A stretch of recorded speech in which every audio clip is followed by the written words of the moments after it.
we get to see some fancy stuff. Now, we are playing a hard mode seed tonight, which means that specifically for Super Metroid, we could be looking at some hard tricks like gravity suitless Meridia, various suitless hell runs to a few heated rooms, not all of them, but a few of them. A couple of weeks ago, we had a suitless Meridia, but that was literally for just 3 minutes to get one item in the back of Botch Wound, but that may be a different case tonight. We shall see. Yes, I mean, it'd be cool to see that kind of stuff again. But, I don't know. Maybe we'll see something crazier. Maybe we'll see a required hell run to, I don't know, Bubble Mountain or something. Who knows? And hopefully we get to see some awesomeness and some good teamwork from these teams. There's about 18 people, so 9 separate teams. So that'll be very interesting to see the decisions, the splits, because you're going to see people diverge earlier and go in different directions. Like, I'm almost certain that we'll see one person from each pair here on the screen, the restream, go into or stay in Metroid while the other one goes to Link to the Past. Yeah, it's a fairly solid bet, especially with hard mode, because we do have 2 items in logic in hard mode at the start. One being the vanilla morph ball, as it always has been. The other being the missiles in the E-tank in the ceiling in Retro Burn Star, because you can get that with a damage boost. Hopefully we do not have morph ball in that one stupid spot in criteria. We do not have them in alpha power bombs, not criteria power bombs, alpha power bombs. So tonight we have on the restream Lenofis and Metroid MST, which is Team Fail Guys, and Hitaka and Maniacal, who are Team Ohm's Law. Ohm's Law, yeah, it's a physics term. I know it's physics. That's not how I remember spelling ohms. I thought ohms was OHMS.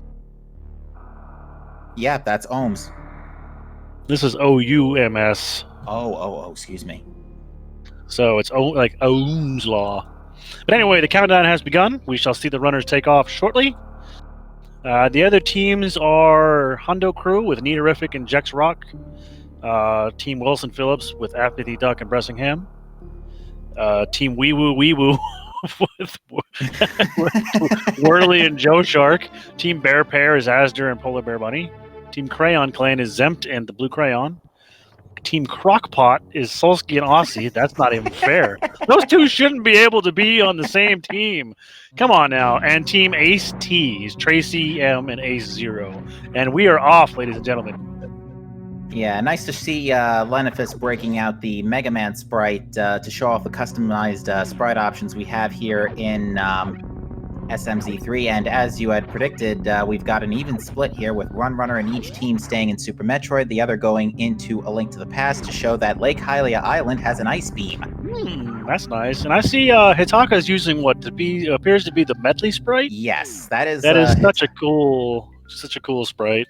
Yeah, that is Hitaka's essentially flagship Link to the Past sprite.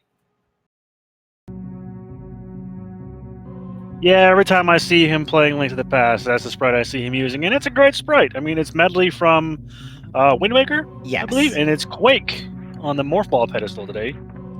So not gonna lie, ooh, nice tier 3 tree pull of big 20s. Oh, there's another tree pull that's 5 tier 2 sticks. was 6. I don't remember him taking damage. And there's just $20 in the ceiling of the Blue Bryn, so coming down here right now is not really helpful. With the uncle holding Red Ruby. I don't know why I was the captain. Maybe because I was looking at your name. I don't know. Well, I am holding my drink, to be fair. There you go. So that's I'm fair. Holding something. Finally, some power bombs. I say finally, but it's only been like 2 minutes. But power bombs in the uncle's chest. Captain doesn't have a captain in it, does it? Captain's not drinking captain, is he? Nope. Ooh, tier 1 tree pulls bombs. Bombs and big 20s. That is a good pair of tree pulls right there.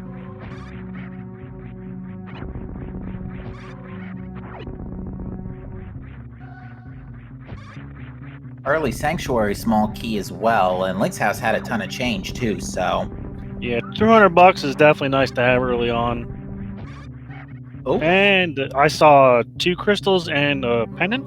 yeah, that was green pendant Hera and red pendant desert. I guess I think it was blue crystal Eastern. Eastern I kind of almost missed, but I'm gonna. Eastern was definitely a blue crystal. I did Okay. not see the color of the pendant on Hera, and I didn't see that desert was a pendant as well. Yeah, desert was a red crystal. Hera A was red a green crystal. pendant. Okay, gotcha. That's what I thought I saw was a crystal, but I thought it might have been number 5. I could Yeah, be so wrong on that, but I'm pretty sure that's what it was. yeah, 2 pendants in the dark world is going to be an interesting way to handle things. But here we go. We see another evidence of some splitting here. We've got Lenifus has gone to. Sorry, my commentary stream is frozen a bit. Yep, that's okay. I see it too. Okay. So Lenifus is heading over to check the lumberjack, whereas Hitaka is also in the woods. Whereas Metroid MST is going to South Shore, and Maniacal is going to the race game. Yeah, that's what I was going to say earlier, is that Metroid MST is checking South Shore while Lenifus is staying up top. So again, another big split to just get more intel on where everything is. Just the more you see, the more you can get, essentially. Or avoid, if it's It looks like trash. the bush crabs have $20, so that's kind of a nice find. That's a good way to farm rupees for Zora early on. Indeed.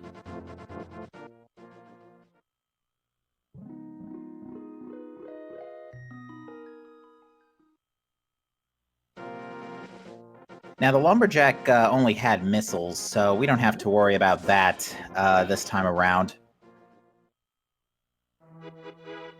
But there is a shirt in the back of the tavern here. Well, that's definitely a nice find to have early on. And I missed what was in that far right chest of Mini Moldarm Cave, but everything else looked like rupees and a pack of missiles. Yeah, we're having some technical issues. We're getting them worked on, so... Hey, there we go. Early Morph Ball, Blind's hideout. Not sure what was in that third chest, though.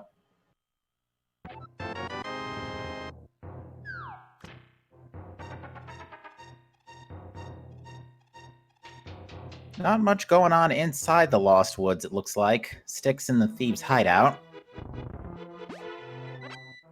We've got power bombs in the bottom of the well, so that's more power bombs. That's up to 10. And you're looking for that magic number 15 to make your life easy. Yeah, we're already at 10 thanks to... well, you actually said we're already at 10, so never mind. Well, there's another bomb capacity upgrade, but it's not the bomb capacity upgrade we're looking for. No, definitely not.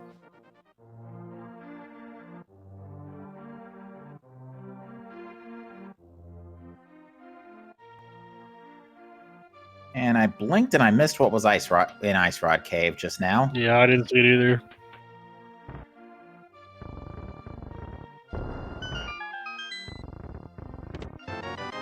Looks like it was the blue Bromerang.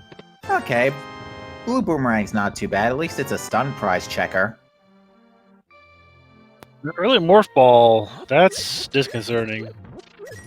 Yeah, because that opens up Super Metroid nice and early, and because it's hard mode, we don't need much to get places.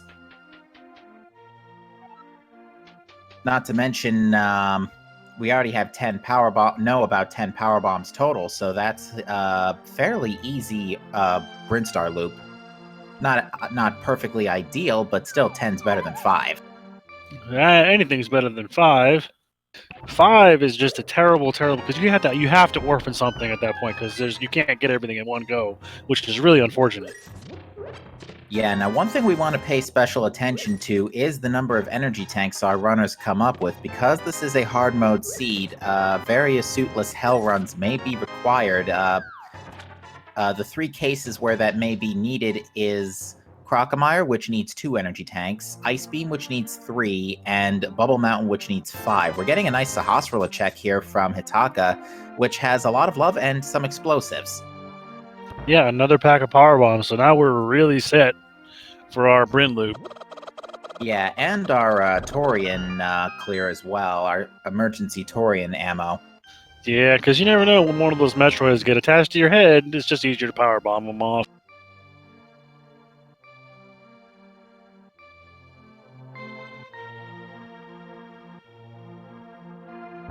Oh, Maniacal had a bit of a issue with Mini Moldorm Cave there, having taken a quick fall.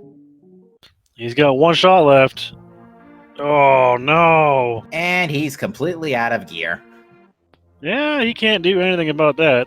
There wasn't too much of note in Mini Moldorm Cave, to be fair. But it looks like Hitaka is taking this all the way to Eastern. And then get a big key earlier, so that's one additional check we can do in logic. Indeed.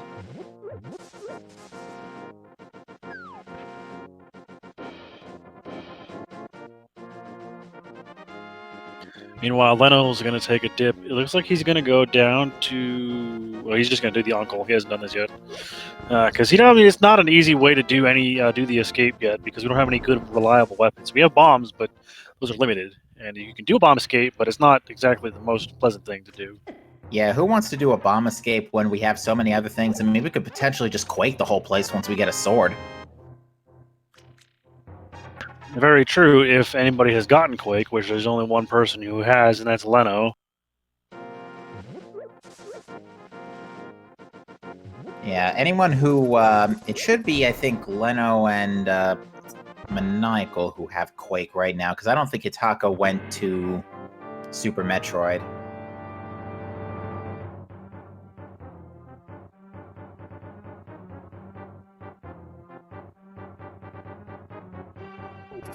Oh, and I completely blinked at that second chest in Eastern. Hang on, I'll check my playback and get back to you on that in 5 seconds. Big chest was trash, though. Yes. The Sanctuary chest had the small key, so every item in front of Escape is now in logic because we already have that small key. I didn't see that there was another $300 in Mini Moldorm Cave. That's just... Holy cow, that's a lot of money. Yeah, I think there was a green and a red rupee in Mini Moldorm. Was it a green or a blue? There was a green, a red, and a 300. So yeah, it was like almost one of every rupee type again. That's been happening a lot lately, where the rupee colors just vary, but it's all rupees in one high density location. It's a shame it's not a silver and a gold rupee as well. That would be cool. Yeah, we don't have that. Wouldn't be a thing until in the 2D games until Link Between Worlds. To answer your question, Chad, our trackers are Made Walk Herd. It's Mad Ewok. Mad Ewok Herd. Yeah, there we go. Wow, holy crap, I can't read. Okay. And Ricky of Kokiri. That threw me off for Both the are longest correct. time when I started. Mad Ewok Herd. I like the Mad. No, once you see Mad Ewok Herd, you don't see anything else. But those are our trackers. And yeah, we're having technical issues on the restream end. We're working on that. But we're going to try to keep up with you guys as best we can. They're working behind the scenes to keep us honest and keep the trackers cleaned up so we know where stuff is and what's going on. All right, looks like Hitaka's gone back to Super Metroid in the meanwhile. He's going to push the Morph Ball while Maniacal continues to look around, do his Front of Escape checks, which unfortunately looks like Front of Escape had very little, if anything, to note. Yeah, and that's kind of depressing. Because at this point, we're running out of things to do in Zelda, so it's got to be something here in Metroid. Yeah, the early Morph Ball saying, hey, go to the Bryn loot. Woo! Hitaka, I don't know how you dodged that, but that was amazing. Now, Hitaka definitely has some exceptional expertise in the Super Metroid field, so I don't blame him for... I very much appreciate this early Gauntlet play. Not to mention his expertise in getting through it with barely taking a scratch. His health is still at like 90%. Yeah, I don't know how he manages to do that. He's making these steps that are just so perfect. He took, what, 13 damage throughout the entire thing, and he got grabbed by a Yapping Moa? Pretty much. That's insanity, man. So, given the fact that we have seen absolutely zero Link to the Past progression, and those two big 20s in the back of Gauntlet do not help. No, that's absolutely not helpful at all. We're down to this Agina's Cave check. Oh, well, there's Moon Pearl and Terminator.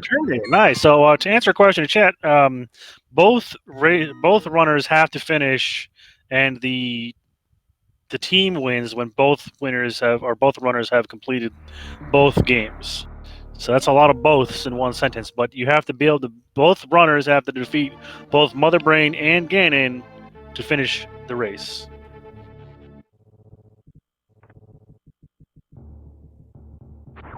Wow. MST's we're getting a nice zoomed in look here at wall jumps, I think. He's been pancaked. No, we joke, folks. Again, we're having just some technical hiccups. We are working on it, so bear with us. I think he made it up the wall climb. Oh, it looks like the Morph Ball Bomb Chorizo has a bottle for us. Ooh. And his speed booster locked. What? It's a hard mode seed, folks. What? Speed booster locked behind itself. Yeah, mock balls are in logic in hard mode. What a thing. If this was a seed that I was playing, I would have a very hard time beating it. Just kidding, I learned how to do mock balls recently.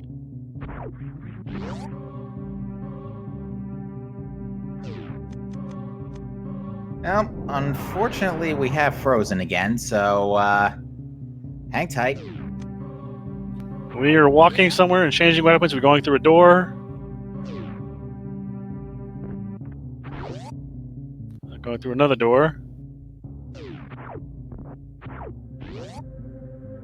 I think Leno just checked something and noped right out immediately afterwards. He sounds like he's going down past Torandor. He's going to head to Brinstar. I think he just passed Old Mother Brain, if I had to hazard a guess here. Yeah, that's what I'm guessing. He's going to hit the elevator to Brinstar. Yeah, because it looks like the Bryn Loop is the better play, because now we have Morph Ball and Speed Booster, so that gives us a good chunk of stuff to do. Speed Booster helps because we can clear waterway. Yeah, here's the elevator. Nope, I lied. Maybe that was Bomb Chorizo? Probably.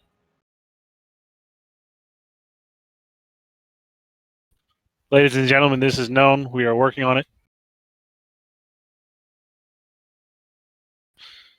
Sometimes technical problems happen.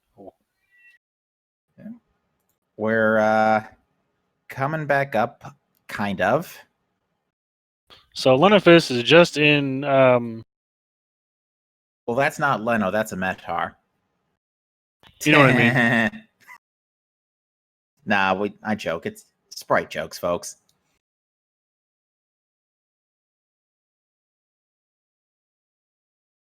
Yeah, it looks like everybody's converging on Brinstar because really that is all we can do here. Yeah, I mean, there's no more checks left in Link to the Past that we could have done, and coming into Brinstar seemed to be the only feasible option. Yeah, it doesn't help that Speed Booster locked itself, so... Yeah, that's just plain weird. It's weird, but given that it's a hard mode seed and our runners can be expected to mock ball, I don't think it's going to be that big a deal to our runners. No, not for runners of this caliber, no. For people like me, maybe.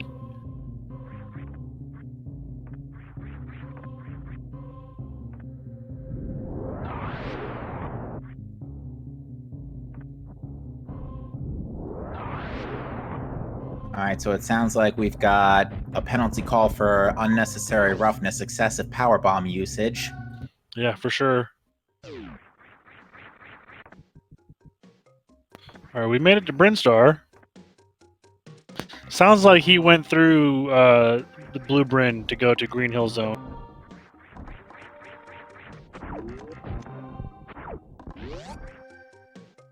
Yeah, so that means that we have at least one missing question mark item because of the, it looks like actually, because I'm looking at a frame on the Twitch playback, it looks like Leno did check Billy Mays.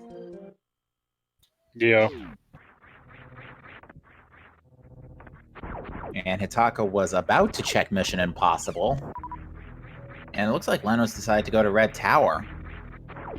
Makes sense. Yeah, for sure. He's probably going to climb it or go down and go check Spazer and Kraid.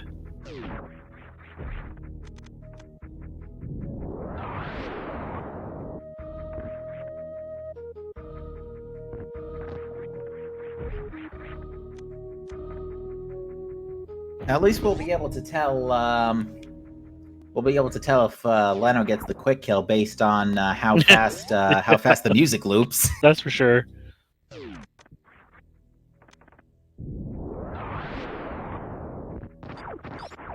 I'm thinking of that Speedy SpongeBob meme where it's like, want to see me kill Kraid? The frame stops, and then we're back in the front of the room. Want to see me do it again? Yeah, for sure.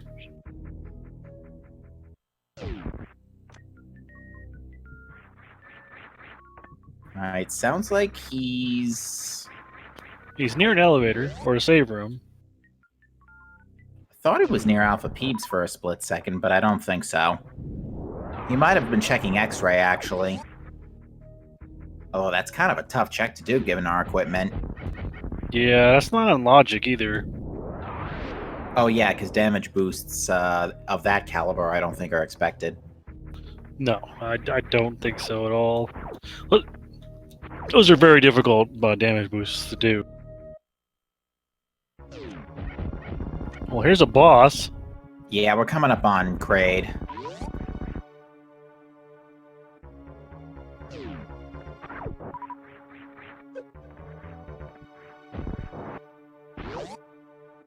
I think, at least.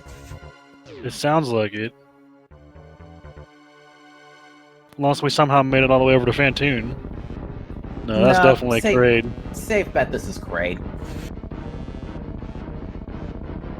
Now, does he get the quick kill? Let's listen in.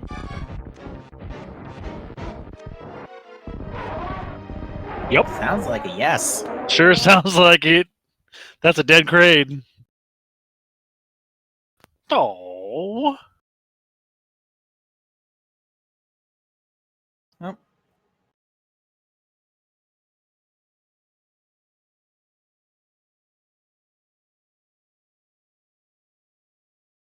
Well, looks like we have, unfortunately, black. Oh, that is a red cane wherever Maniacal is right now. Looks like the Edikun pit? Yes, that's what I was looking for. Okay. The Edikun pit.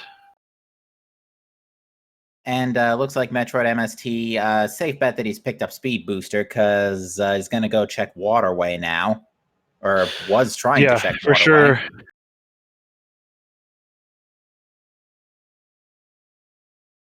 Oh, here we go. And we've picked up a suit. Looks like Gravity Suit. Yeah, Kraid was probably hiding Gravity Suit if I had to hazard a guess. Either way, it's probably in Kraid's lair tonight, so no Suitless Meridia from our runners. At least I think that's the Gravity Suit look for Mega Man. I'm pretty sure red is Varia and purple's... Oh my gosh, there's a glove at Waterway. It is officially a hard mode seat because Speed Booster is required now. Yep. And it looks like we're back in state. There's a lamp in the high jump location. That's a nice find. All right. No dark rooms today. Somewhere. Now we're getting somewhere. So we've got a lamp and a glove. So we have Death Mountain access. Well, we had Death Mountain access since Morph Ball, but we have conventional Link to the Past Death Mountain access. Hitaka definitely has Speed Booster. And so does Maniacal, because he's heading to Waterway as we speak. Yeah, it's a fairly safe bet. Hook shot in the Kraid, missiles above Kraid. Oh! Wow, Brinstar's loaded! Yeah, this is one of the most stacked Brinstars we've seen in some time, because now we've also got East Death Mountain access on top of what we already have now. That's a red cane, a Speed Booster, a hook shot, a glove, a Gravity Suit. Holy cow! And it's a safe bet Leno picked that up, because I doubt he would miss anything in Kraid. We'll find out soon. He's on the mountain. He's probably going to use it shortly. Meanwhile, Hitaka is going Was to that take on. was that a sword swing from Leno? I'm pretty sure he just swung his sword. I was not looking. I thought I might have heard it though, so he might have a sword too. Which, okay, so where's the sword? Probably Cray. There, down goes the quick kill for Hitaka. To answer a question or to make a comment in chat, Ice Beam is on Lake Hylia's island. So, nope, it's not on the pedestal. And there's the sword behind Kraid. Okay. So that means that the gravity suit's probably on the Kraid E-Tank. Safe bet. Which, in that case, wow, that is the most stacked Kraid's layer I've ever seen. Oh, no, it's right there. And Metroid MST just died. Oof. Looks like he, Oh, the gravity suit was in, it was actually in Retro Brin to the left of Morph Ball. Okay. Fair enough. Oh, Metroid MST was going for it, but he got side hoppered. Well, those side hoppers do 80 damage a hit. So, yeah. Lenofist is about to eat his green vegetables if he can't get out of this cabbage pit. Yeah, them falling cabbages, they don't mess around. Those things hurt. All right, so now that we've finally been able to put everything back together here, let's see what can be done here. Speed Booster and Gravity are two big pluses because that's a good chunk of Meridia access. That's basically all of Meridia. Yeah, we may be looking at a Super Metroid, then Link to the Past combo randomizer seed tonight. That happens more often, though. It's getting kind of, I don't know. I like it more when you have to go back and forth. I think that's way more fun than having to just clear one game and clear the next. It's basically doing two separate runs instead of merging them, you know? Yeah, we have 2 out of 3 pieces of the Yaga puzzle right now because we have Sword and Lamp. We're just looking for either another sword or a cape. But we also have Glove and Moon Pearl. All we need is a hammer for Dark World access. Hammer or a second glove. There's a fire rod in Paradox Cave. That is actually an ice rod. Ice rod. I lied. Ice rod. Oh, great. Total Rock's a pendant. Again. Probably. With Quake as its opening door. Because Quake was the first thing we got. I hope not. I'm just guessing at this point. So I'm looking at our energy tank count. Looks like Hitaka's picked up 2. There's another bottle in Lower Paradox Cave. Or is it Upper Paradox Cave? I don't know. There's a second sword in Paradox Cave, too. Uh-oh. That's Aga access right there, boys. Yeah, that can't be good. You gotta go up to go down? Yeah. I don't know. I don't know. Gotta go down to go up? I don't know how it works. It's weird. But okay, Master Sword's pretty nice. Ice Rod, again, pretty much just guarantees at this point in time, Total Rock's pen. We got early Kane, too. So, ooh. Yes, we do. And Hitaka's in Bubble Mountain. Well, okay, he was.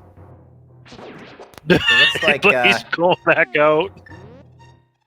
He was going down Frog Speedway for something. He was checking the Bubble Mountain item and then he's leaving? What? I guess so. Or, okay. We've had a couple other things happen. That was a Swagnet, by the way, right over the Etakun pit. There's an X-ray scope on a moat. Yeah. Although Gravity Suit and Continuous Wall Jumps, I think, put Wreck Ship in logic with our current equipment. Yes, so does Speed Booster. Right. Because they can just yeet over the moat. Yeah. Press 80. Oh, hello. Speaking of, there's our Dark World access in the ocean. Okay. So no Aga today, boys. Nope.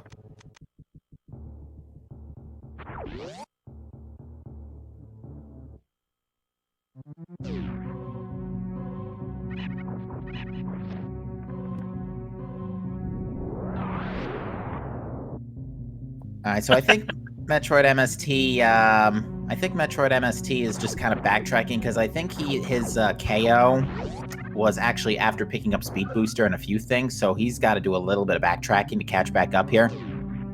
Yeah, luckily he knows where everything is, though. But yeah, I definitely agree with this Wreck Ship play because it is a full clearable, for lack of a better term, crystal dungeon. So you got to do this anyway. And you have Speed Booster, you can check Wreck Ship Reserve with no issue whatsoever. And you've got gravity and 4 energy tanks, so that's making Phantoon fairly easy.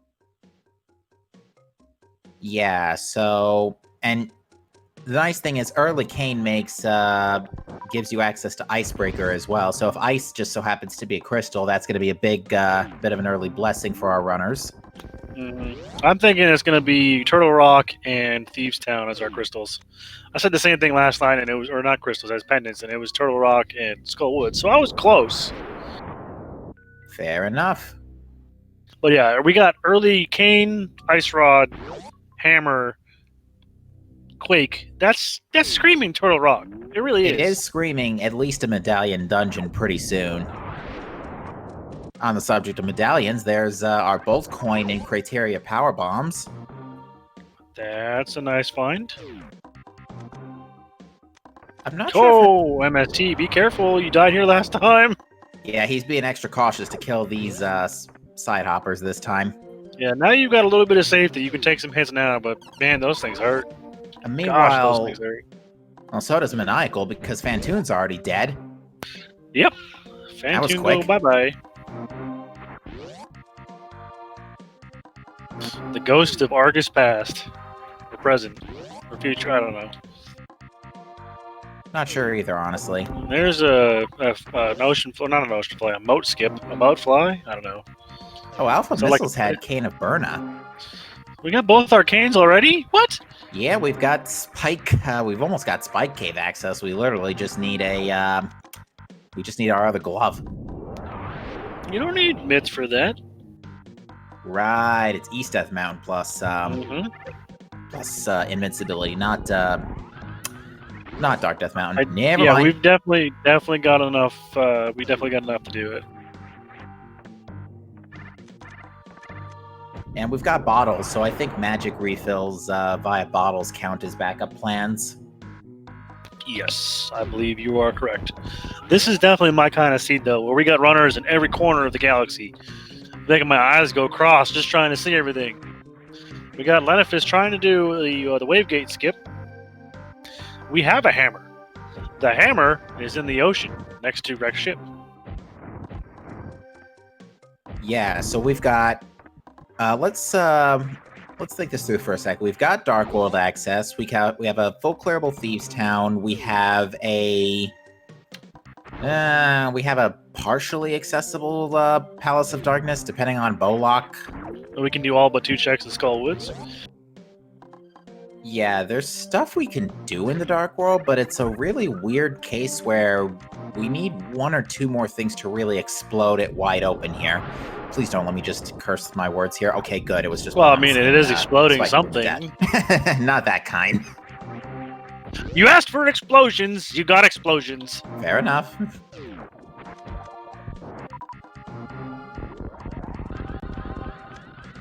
There's a power glove for Leno. So now we're all... I think we're all on basically the same equipment here. I think Metroid MST is going to check Shaft Supers.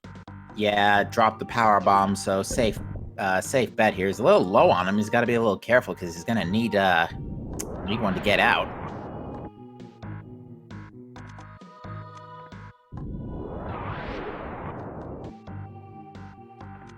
But yeah, I'm curious to see with this gravity suit who dives Meridia first. Because there is a lot we can do in Meridia, and Metroid has decided, you know what, let's just go take a quick peek. Very nice wall jumps up the side to find $20. Not worth getting. Not anymore.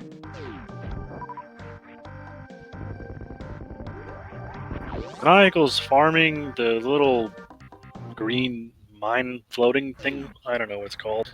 For a power bomb apiece. And so he could get up here and do more checks. I don't know what he was doing. That was interesting. He kept going in and out of the Spiky Room of Death entryway to get that, whatever that green puffball thing is. Yeah, I think those have an elevated chance for power bombs.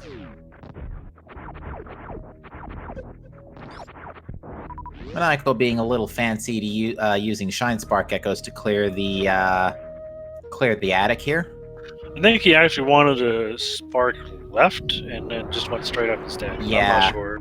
Sort of a partial credit. Yeah. Killed at least 1 enemy. And lo and behold, Lenifis is taking that Meridia dive nice and early. With absolutely no vertical movement options, though, this is not an easy thing to do. Said as he casually gets Spazer out of Main Street missiles. With a nice short spark, too. That was very well done. Spazer's definitely a nice beam to have when you don't have any other beams. Well, no, the nice beam is on the... never mind. Captain. Alright, Hitaka also getting the bad news that it's nothing useful up there. Wreck Ship Reserve, on the other hand, is a super pack.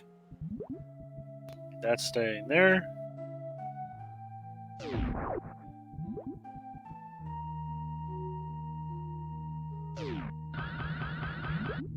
Yeah, I said it was a nice beam, not the nice beam. To be fair, I was True. grammatically correct. There's power bombs in the middle of the ocean. Missiles in the sky was bombs in the sky today, and that's kind of just not worth getting at all. Not much going on Mama Turtle, but we know, I think, with the reserve we picked up somewhere along the way earlier, there are enough logical energy tanks to hell run to Bubble Mountain. Now, one hell run that is not in logic, although we may see it from our runners depending on if the scenario calls for it, is what we like to call the Grand Hell Run, where we go through all the way through Lower Norfair to Ridley and back. Yeah, that's only a madman would do that. However, it looks like they rescued the old man, and I have no idea what was on him in the mountain. I don't think it was anything particularly crazy. I don't notice any difference in anybody's pause menus.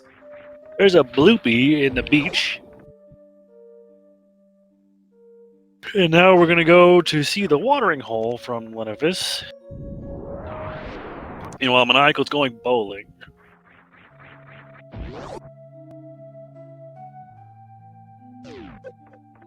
What's going to be like next in Metroid Prime 4? We're going to have the chorizo statues curling. What is it with the two items next to each other being the exact same thing here? Yeah, that's not the first time that's happened tonight. That's really weird. Because for those who may just be coming in, we had two missiles in a not missiles.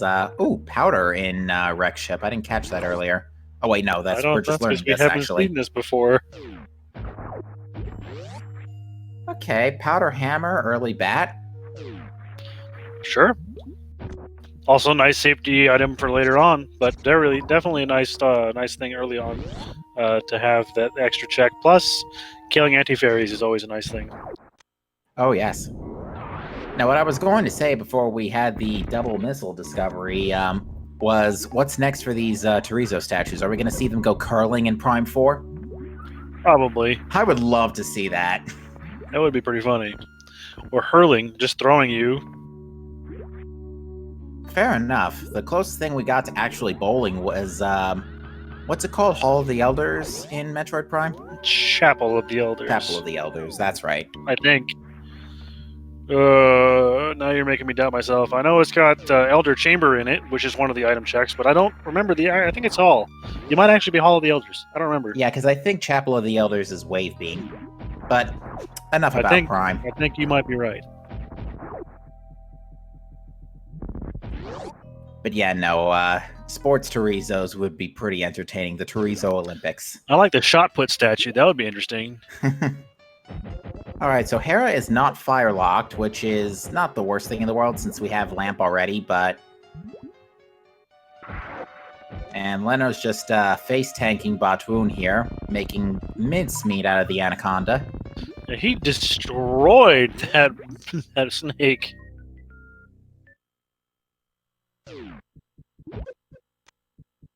Down goes Fantoon for Metroid MST, whereas now Leno is speed dashing across the sand here to go up to Dragon. Or he's going out the back door to Dark World. Even more interesting. Maybe he wants to have more health or an easier way to kill Dragon?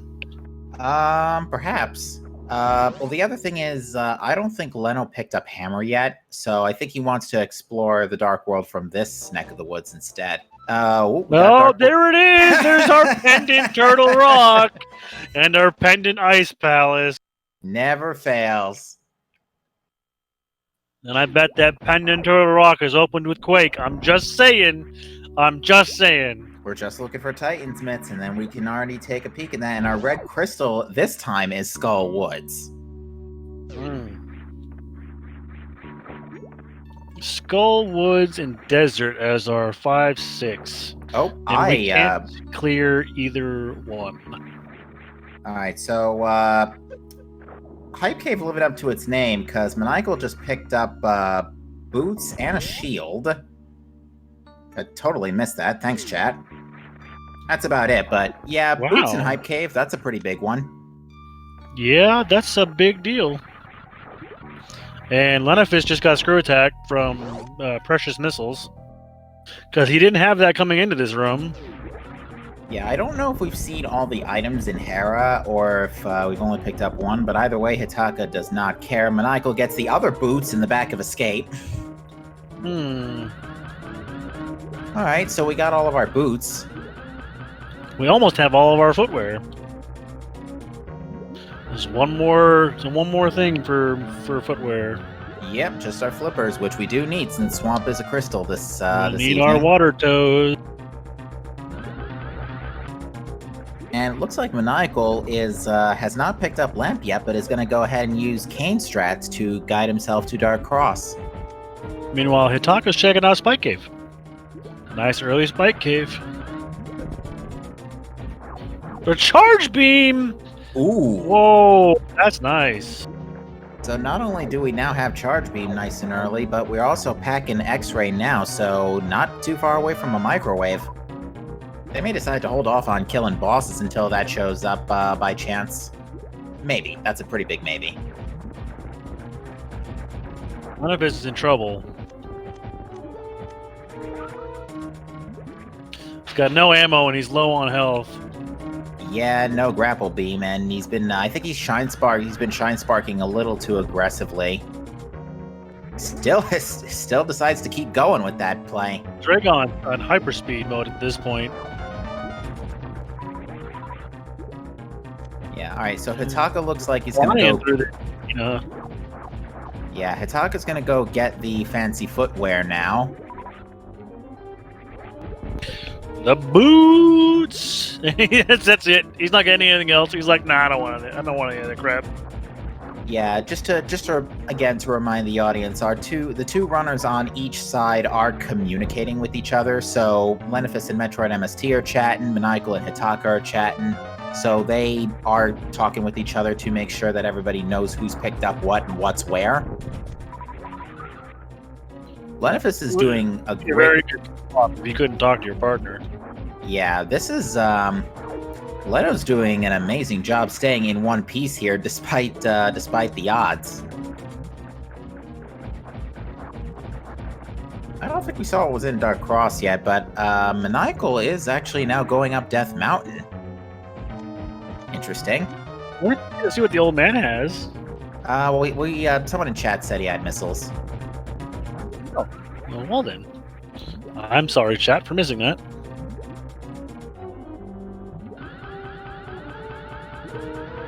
Oh, looks like Meridia is actually not playing out so hot for, besides Screw Attack, that's about it. It's a nice comfort item for lower Norfair, but other than that, it's not progressive. It's just a nice little helpful... Dang, this Dragon just does not want to die. This is Dragon. For sure. Yeah, I mean, this is, Oh, did get a nice series of drops there, so at least his missile count's decent again. Metroid MST got a Shine Spark across the bowling alley. I think Maniacal was like, alright, I've had enough of the dark rooms, let me get my lamp. This is so much easier! Down goes Dragon. Lenafis doing a very good job taking that boss out. From being low on health, so Tower of Hera, the Green Pendant was just an energy tank. Yeah, we're doing we can definitely do all three of the expected hell runs at this point. For sure. Because I think we're now at a known energy tank count if we add reserves of like 7 or 8, because the game does account for reserve tanks now. They're no longer considered a junk item.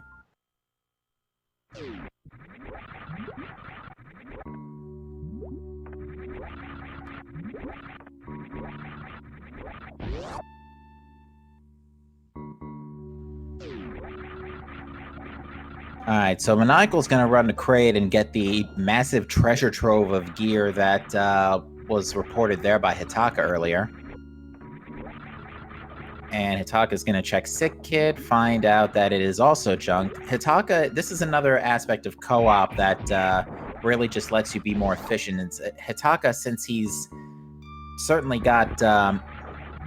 certainly had the leg up in Super Metroid execution, the extra time it can now be spent checking things like the fetch quests, the pendants, and this is not something I've seen before from that Shine Spark. That was interesting. It's like the sand physics took over and he was flying at the speed of sand. It was awesome. Flying at the speed of sand, but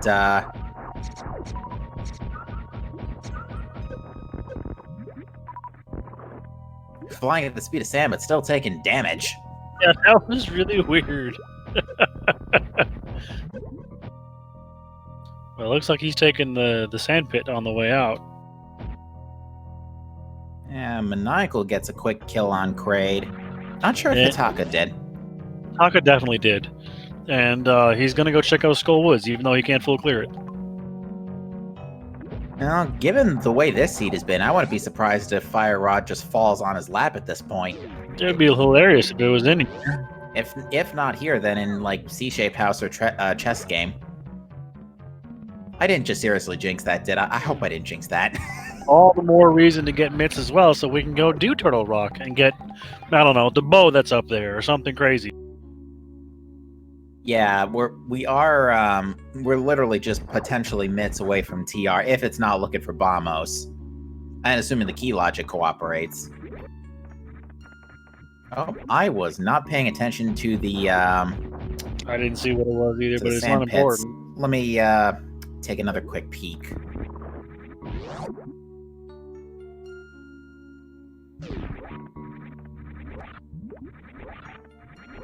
EPs and something junky, according to chat.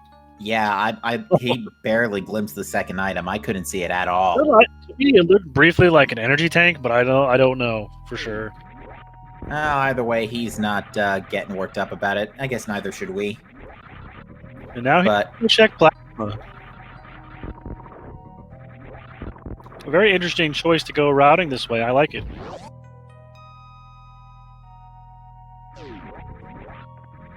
Maniacal getting a short charge and getting the Spacer Beam at Main Street Missiles.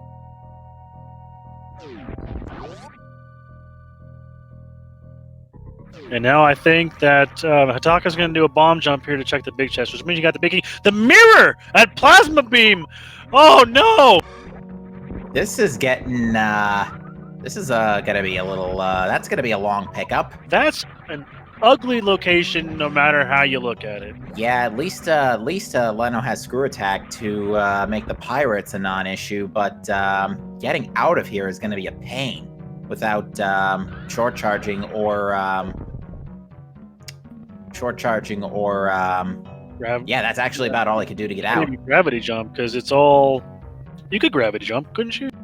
I think so. 1 second. Well done. But that's a terrible item placement for anything. The plasma beam is so far out of the way.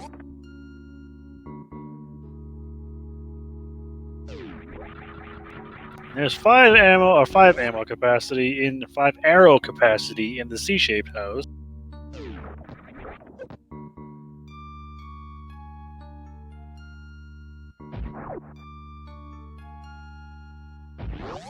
And in the chess game, we have just 10 sticks. So it's Village of Outcast arrow supply so far. Yeah. So I had to step away from it. I heard a noise, and then I realized it's, there's a bit of a storm coming by my house. Well, that's all right. I hope you stay safe. If I lose you, that's okay. I'll be able to manage without you. But hopefully you don't go anywhere, because I like having you around. Yeah, today, it's just a quick fringe storm. It shouldn't take too long. Tomorrow's going to be an issue because I got a tropical storm Isaiah's coming by, but let's not worry about that. Hitaka found Spring Ball, by the way, in the back of the brewery. Yeah, it's helpful. Maybe one of the only ways to get through the worst room in the game. Yeah, springboard jumping might be a thing. I believe that's in hard logic. On hard logic, I'm not sure, but we might Let's see it anyway. see them do it.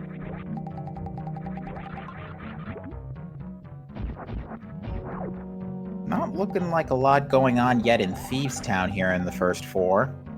So most of Meridia was trash, but that plasma beam, that's a location that nobody ever wants to go to because it's so far out of the way. Well, front of Thieves Town, at least looking fairly okay because it did give us at least a tempered sword. And left sand pit is pretty junk, so I think Lenifis is on his way out of Meridia. That's why he stopped by to grab that, just in case. And Pitaka's got tempered sword. yeah, that was in the right before the big key chest. So there's still Nice. there's still 2 items in the back of Thieves Town because we've only seen the map.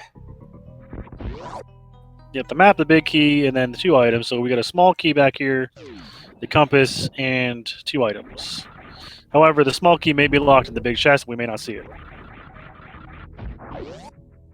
It all depends on what the maiden is carrying. If the maiden is carrying a key, then the big chest might have something.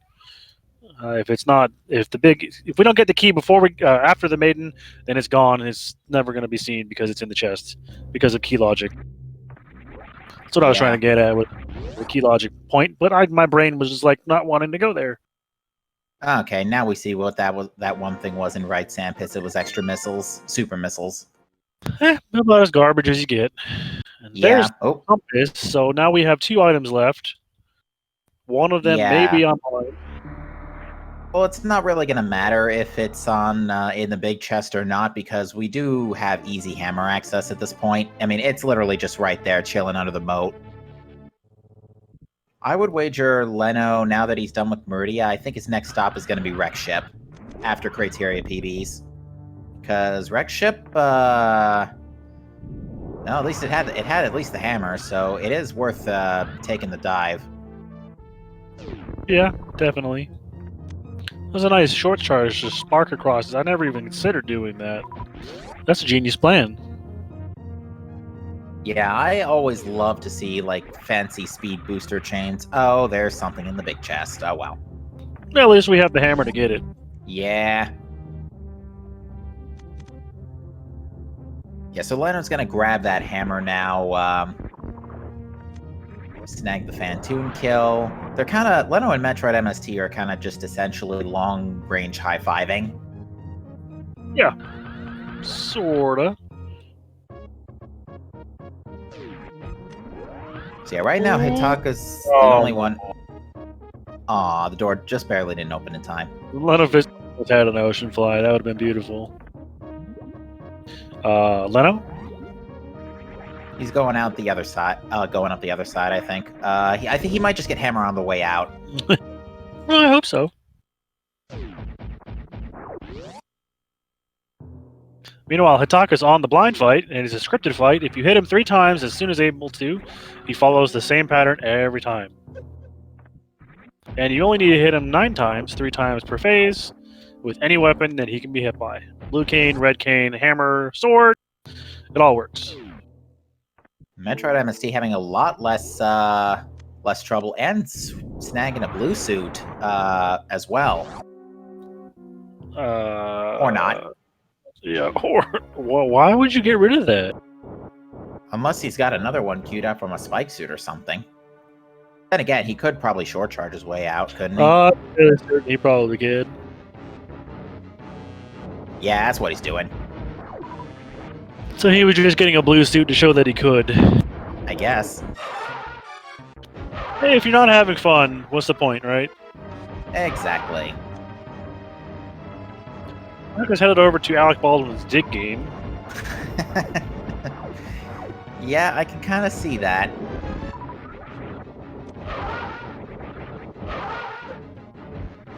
But yeah, now the question is, where do we go from here? Because we've got... well, I don't think we've seen Stumpy. I think Hitaka's going to show us that next. We've got with the mirror Pyramid. that Leto has, that opens up quite a few more things too. Yeah, that gives us Graveyard Ledge, K45. We've had access to Pyramid Catfish in front of Pod for a little bit. Ooh, half magic on Stumpy. That's nice. That's nice. So, Maniacal just took the save after killing Dragon, which means he's going to go to Plasma, and he's going to want to you do that save room until you can reset if you need to, but he's not going to be able to reset, so... Yeah. He's that way, though. Nah, no resetting today.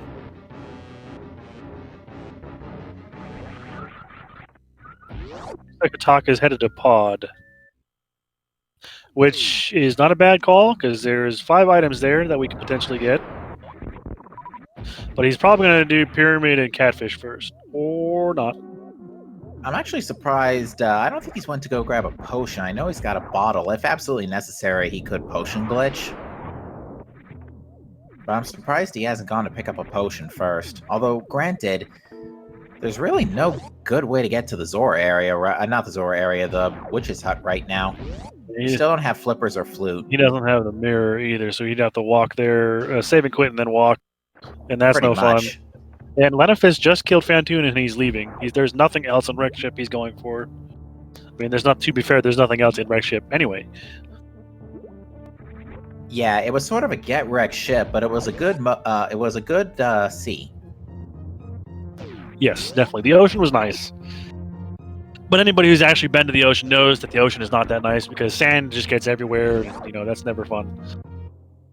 But Maniacal just found the mirror, so now his partner's going to know and be like, oh, well, that's great. Now I have more work to do.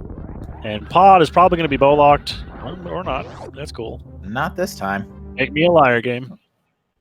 Hitaka might actually mimic Clip now that I think about it. He's probably going to mimic Clip. That's why he didn't get a potion. I know he can do it, so... Ooh, Maniacal being fancy using the continuous wall jump to get out instead of a short charge. Nicely done. I like it. I love seeing the nice and shiny tech that these guys know.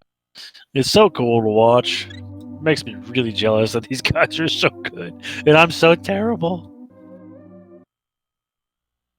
It also means they're worth following if you haven't already. So if you haven't, please do, because they're amazing runners. Definitely. They really are. Because if it wasn't for them, we wouldn't have this restream and we wouldn't have this awesome commentary from myself and Captain MB13. Also going to shout out our trackers, Matt Ewok Herd, and Ricky Okokiri. Right, that's the one. And make sure you give them a follow as well, because without them, I would be a blabbering idiot. Because I would not remember where anything is, ever. Indeed. Captain's the guy who remembers everything, so he's the guy who knows things. I'm the guy who just talks a lot. Nah, you're a great buddy to work with. Let me just start with that. I try to have fun. You were speaking of not seeing Dark Cross earlier. Well, we're seeing it now. Yeah, I think Maniacal may have checked this already, but I don't think we were looking at too much else going on. And it was junk. What a surprise.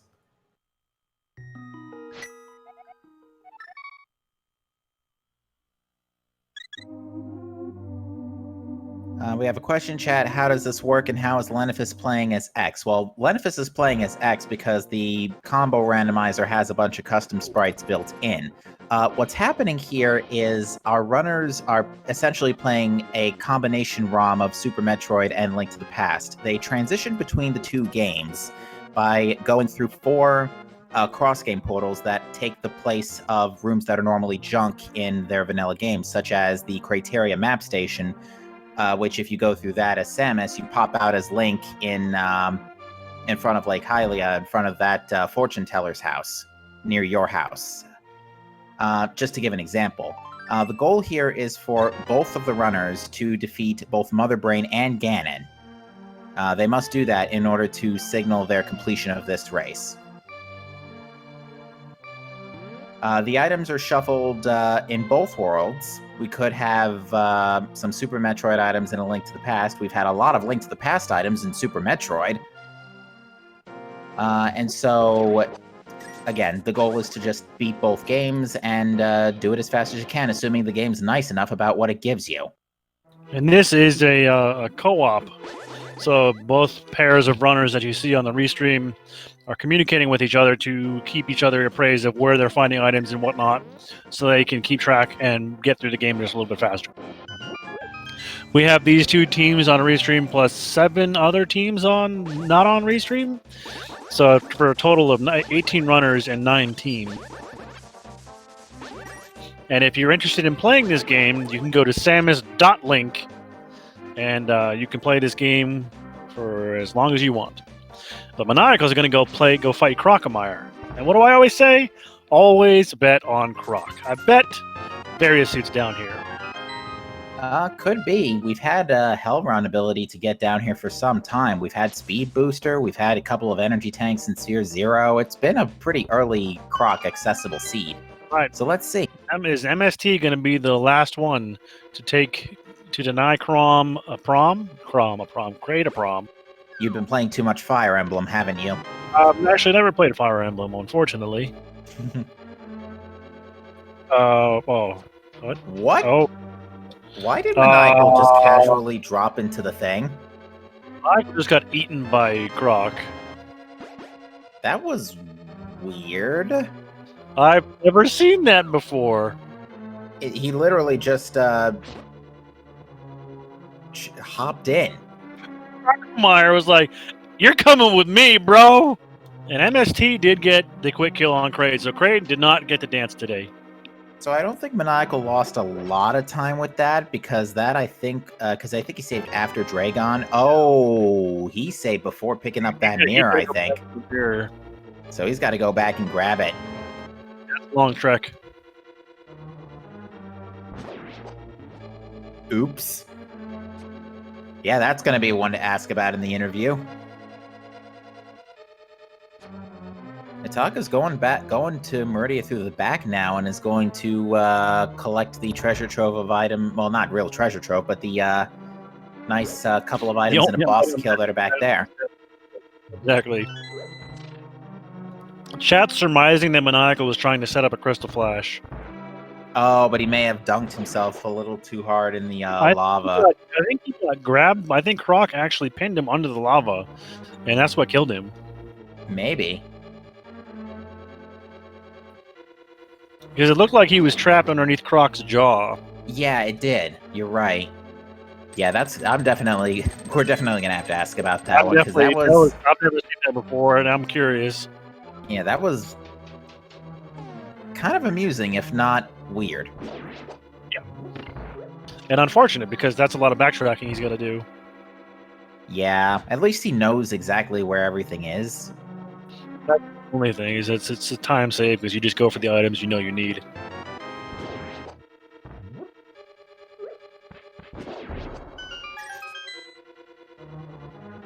But yeah, now I'm trying to think. Since we've seen, I actually don't remember. I think Itaka gave up on the Mimic clip, because I don't remember seeing the bow lock section of Pod. I believe you're correct. I don't remember seeing it either. I mean, I was too focused on Metroid MST and Maniacal, but I definitely don't remember seeing it. Oh, maybe Metroid MST is now heading in that direction, so maybe Metroid MST is going to give us the information we're looking for here. Definitely going to kill Croc before Maniacal gets back there, for sure. Yeah, just on the sheer principle of location.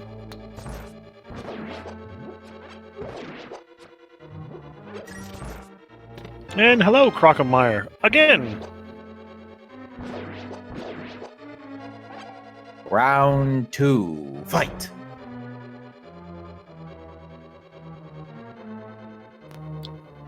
KO. Finish him! But yeah, so, I'm trying to think, though, with, Pod pod wasn't bow locked, so besides the rest of pod. Oh, that's only a shield. Boring.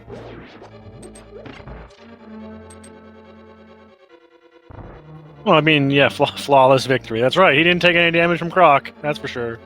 Flawless victory. Looks like he's got a what the heck? Did he blue suit? Did he store a blue suit again? Or no idea. He might have.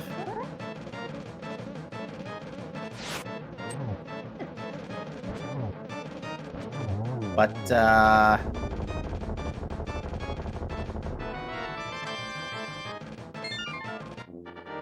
oh. I guess he didn't get a blue suit. Definitely looked weird, though. Meanwhile, Lenifus has gotten the first crystal amongst his team. Only the second crystal dungeon that we've seen cleared is the same crystal dungeon as Team Red. I'm only calling them Team Red because their borders of their screens are red. Their actual team name is... I got it right here. It's Team Ohmslaw. It's Ohmslaw, that's right. Meanwhile, Lenifus and Metroid MST are named Team Fail Guys, and that's spelled P-H-A-I-L. A bow in the behind Crocomire area. Oh boy, always bet on Croc. Yep, especially when it's hard mode. Is it parlor? Now I said there would be a Varia suit back here. That makes me a liar, but there is definitely something of value back here. Well, if the Varia suit is on Helmasaur King or Armos Knights, then it could still be a required Hell run. The pantry. A parlor pantry. It's like Clue. It's, you know, Colonel Mustard in the library with a wrench. Who knows these room names? I don't. Samus Aran in Metroid Quarantine. I'm going to guess it was Adam Malkovich in Metroid Quarantine A with the Plasma Beam. Oof. Yeah, no, he definitely needed killing. He was a jerk. You're not authorized to use this. I don't care. But failure to communicate. No, the fire rod cannot be on pedestal because you need the fire rod to clear Turtle Rock. Yeah, TR's a pendant tonight. Palace, maybe. We haven't found Bombos yet. So. Well, that also means that flippers can't be on pedestal either. Neither can mitts. So actually, Ped is looking kind of dead right now, actually.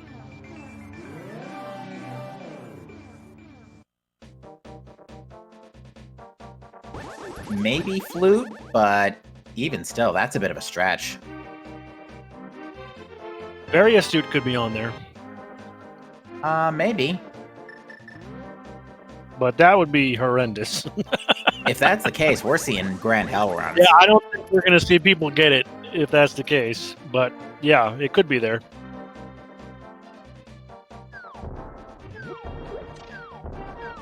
No, I'm pretty sure that we can definitely put a time of death on the pedestal, though. In, 1 hour and 6 minutes. Yeah, because I mean, the chances of it having anything of value are null.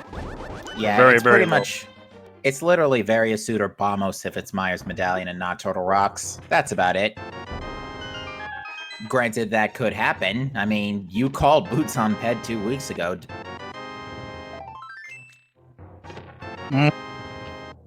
Don't remind me.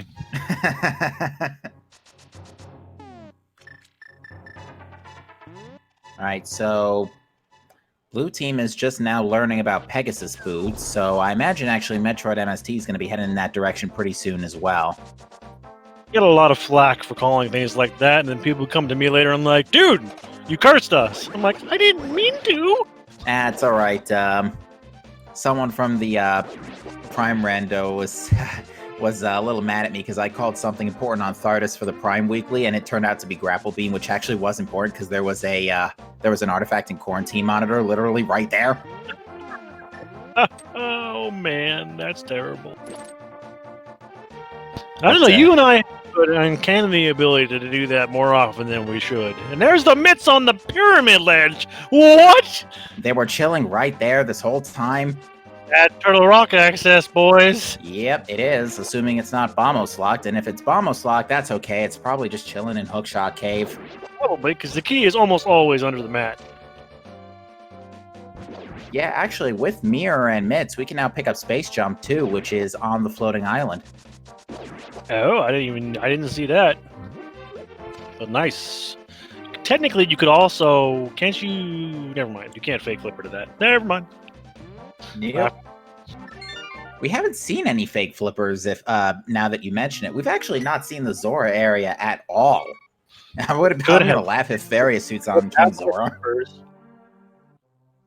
We do need flippers to finish this game.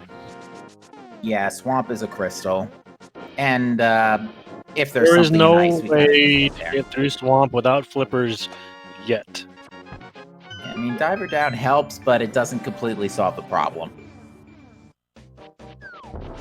I'm sure there are runners out there who are practicing very hard to get there.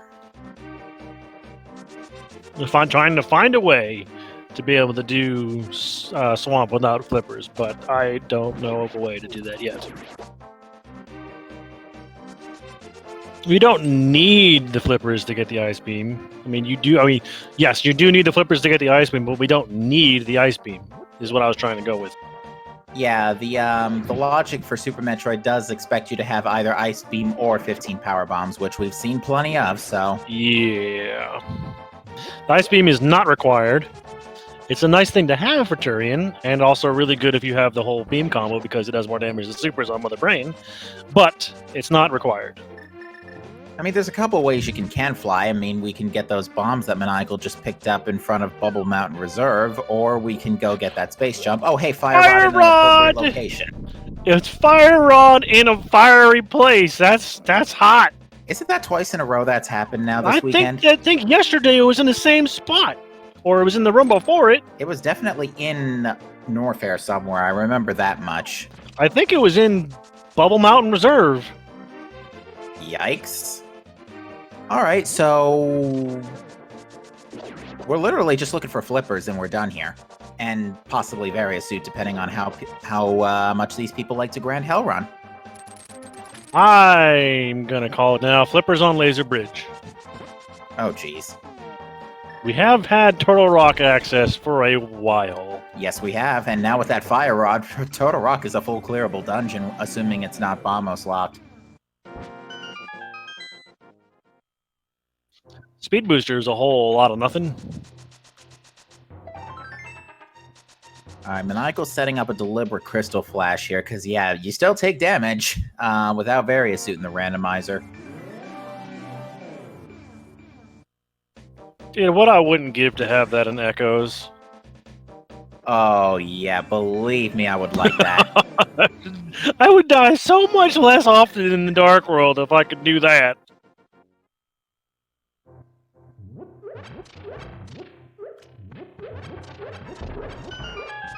So depending on those flippers locations, we're going to be in go mode here very shortly. We might be, yeah. Of course, I mean, we also need Varia. That's fair. I'm trying to see if, based on what our teams know, if they're missing out on anything. Because I think, I'm pretty sure Red Team knows about the Ice Rod. I'm pretty sure somebody picked it up. Because it was in Upper Paradox, and I think Hitaka was there somebody was in Death Hitaka's Mountain definitely recently. been there because he's got tempered, so...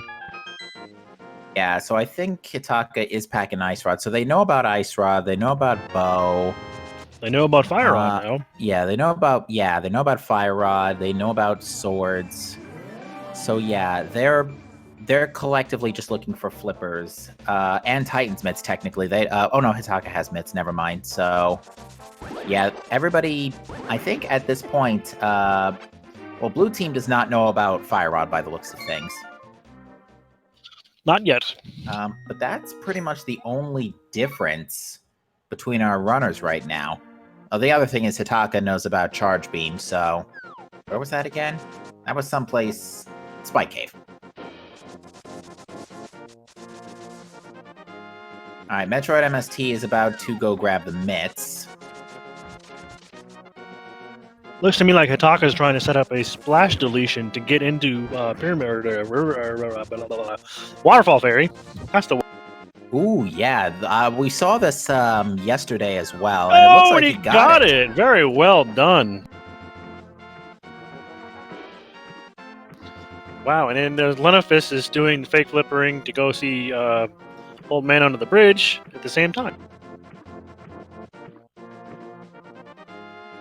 Nothing in Waterfall Fairy, and Metroid MST is now going to go to Pod. This is a full clearable dungeon now, courtesy of that bow. That was a well executed splash deletion. I like it. Absolutely, that was like virtually no hiccups besides one misplaced bomb sploosh. Oh, well, there's your butter sword too on the bridge guy.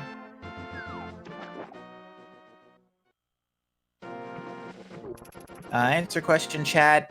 Nothing can be opened in Swamp without flippers because you have to get through where the water flows outside the dam anyway, so...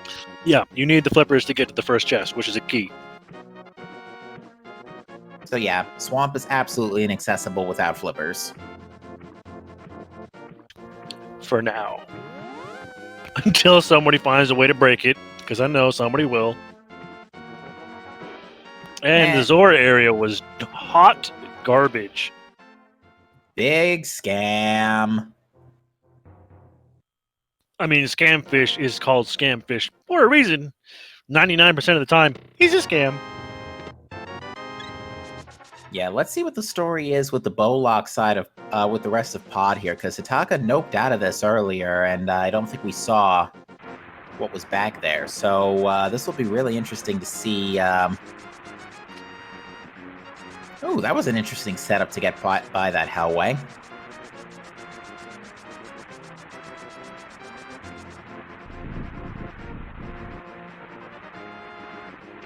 I definitely do like seeing that butter sword, though. That's my favorite sword.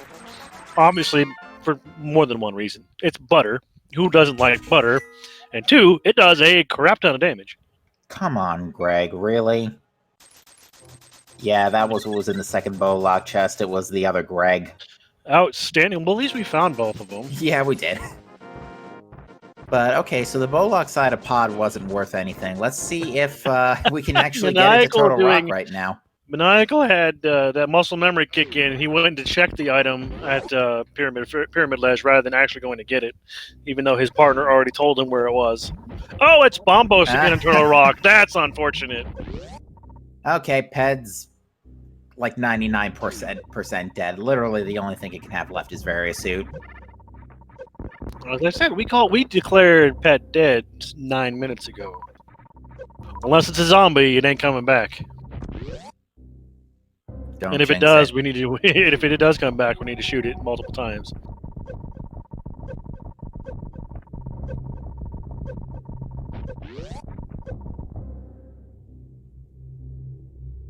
Not seeing a lot going on in Pod right now.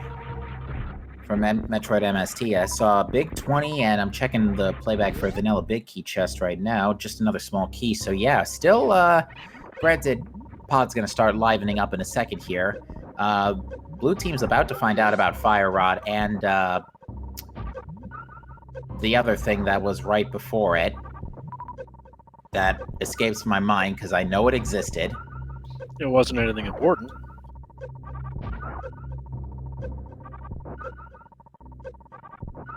Where is the Variasuit? Cannot be on Ped. Come on now. I mean, it can be, but I don't want it to be. Doesn't look like much was going on in Hookshot Cave either, but Hataka is going to go and grab that space jump. It's a nice can fly. Was it bombs that we found? That was it, bombs. Or is it because it can fly? That you would like to have one. Oh, the dark basement's still not doing us any favors here. So Pod, other than being a crystal dungeon, is not paying out. Yeah, we've seen at least 4 items now. I think it's 4 items. might only be 3, but either way, there's still a lot. There's still a lot of questions here about where we could find our flippers. I mean, we're running out of. It's not. We can't check to a rock yet because we're still missing a medallion, despite having 2 of them.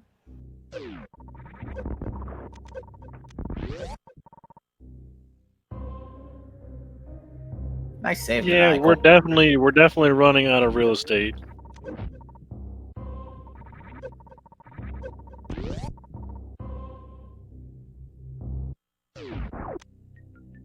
So Wave Beam had nothing.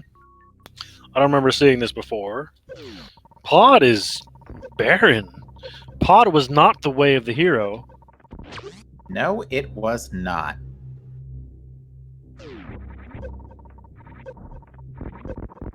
And it looks like Maniacal is going to go finish what Hitaka started and traverse through this empty palace.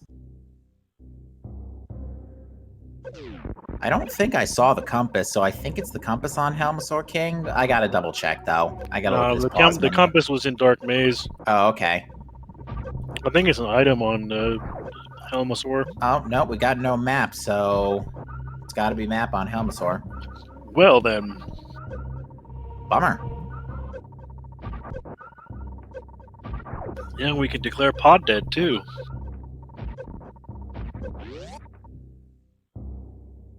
So that leaves us. Let me think this through for a minute. With just gravity and space jump, can we lava dive into Lower Norfair? Yes. Like, can we get to Showcase Showdown and Gold to Rizzo?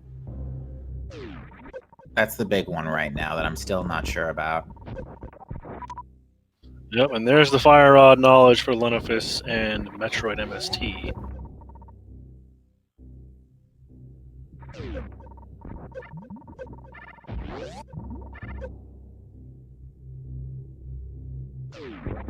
Logically, we can't do it, but we can definitely physically do it. Yeah, I'm just trying to think where... Now, I know that lava dives are logical in hard mode. Showcase Showdown is the... we call it the name for the item right above the Gold to Rizzo arena because if you come from the other side, you can't get it because it's locked by space jump. You have to lower the lava from the statue up top. But if you catch that it's an item, you got to go all the way around, as said on The Price is Right. I like it.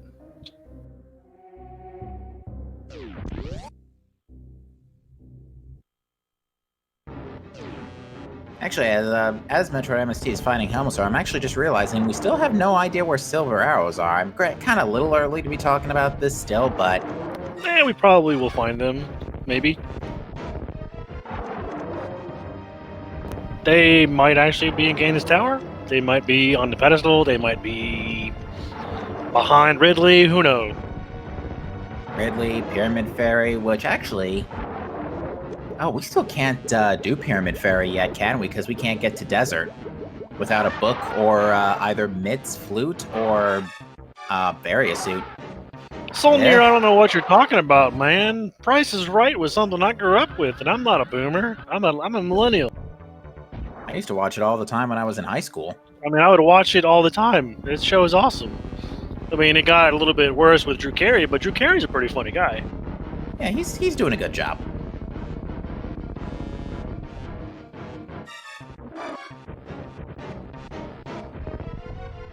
Alright, so now Metroid MST is going to take that bow and go ahead and clear out Eastern while he's at it. Now, he can just zip right on through because there's nothing in here. Yeah, he's going to go straight for the bow and then come back. And The Price is Right has been on for decades, too. I have no idea how long that show's been running, but it's been on for a while. Yeah, it's like... Jeez, yeah, it's like... When did it start? Like 30s or something? I mean, I honestly have no idea. Clue. Longer than I've been around, I promise you that. Yeah. It's nearing 50 seasons. That's what I thought. 50 years. Holy cow. That's older than like every Link to the Past runner I've ever known, except for one. Oh my. Oh. Started in 72. Holy 72. cow. Okay, so yeah, it turns 50 in 2 years. Oh my gosh. Wow. Yeah. That's an old show. Can't wait to see what that entire year is going to be like. Wow. Okay, anyway, back to work. Yeah. We're in Eastern Palace now. Yeah, we actually have a simultaneous lower screen Eastern Palace here. Both Maniacal and Metroid MST are going to zip right on through this at this point, because I believe somebody on both teams has already dipped through. Yes, I believe you are correct. And Lenofist grabbing that bow and getting the heck out of Norfair. He's also got his fire rod. Oh, actually, Mothula could have our water toes. Armos Knight sure as heck didn't. Yep. Armos Knight's just a required crystal, and that's it.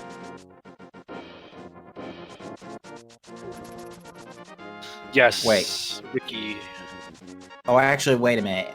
It was Leno. Leno got Fire Rod, but was it Leno? Yeah, because Leno was in Norfair first. Yeah, Leno right? just did Norfair. That's right. So Leno's got it. I think it's on Metroid MST's to-do list still. Let me double check his menu next chance I get. You'll see it as soon as he goes to Skull Woods and clears it out. Fair enough. He'll probably go straight to the back. Yeah, because we know front of Skull Woods, I think, has already been peaked at. Oh, actually, no. I don't think Blue Team peaked at Skull Woods. I don't think Blue's done that. I think Red did. Yeah, I think Hataka was the one who peaked Skull Woods. Is this the first look we're getting at the back of the Croc Escape missile item here? I don't remember seeing this at all, but it's a heart piece, so I mean, it wasn't. I think Leno just picked it up like 5 minutes ago. So I saw him jump to that heart piece too. Fine, don't believe me. I told you he had the fire on. Gosh, I pay attention a little bit, I swear.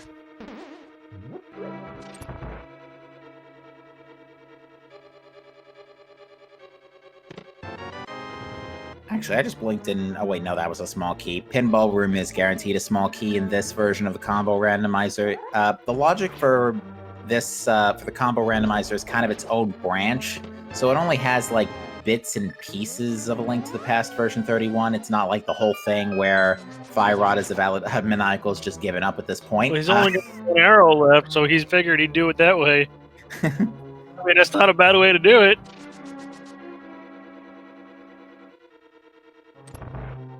Oh wow, Metroid MST never went back for high jump boots. It's not necessary.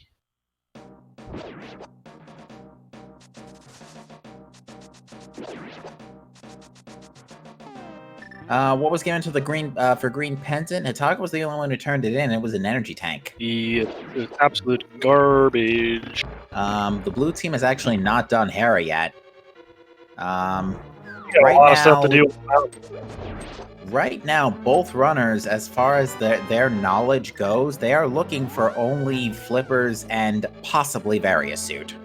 Preferably Variasuit. I definitely think they want Variasuit because the Hell Run to Ridley is a nightmare. Not a logic either, but it's doable, but it's difficult. But yeah, we actually got a simultaneous back of Skull Woods here. We don't need the flute. Did we get a flute? I think the only reason we would need the flute is if we can't find Variasuit within a decent hour and it's needed to get to Mire. If Variasuit's in Mire, for example. I like the sync on Lenofist and Hataka. Yeah, they're both same place at the same time with the same item. Which means Hataka has the fire on, even though the tracker ate the input. Because, you know, the tracking software loves to eat inputs. It's their favorite food. Yeah, I was on that end of the booth last night, and it was arguing with me a few times.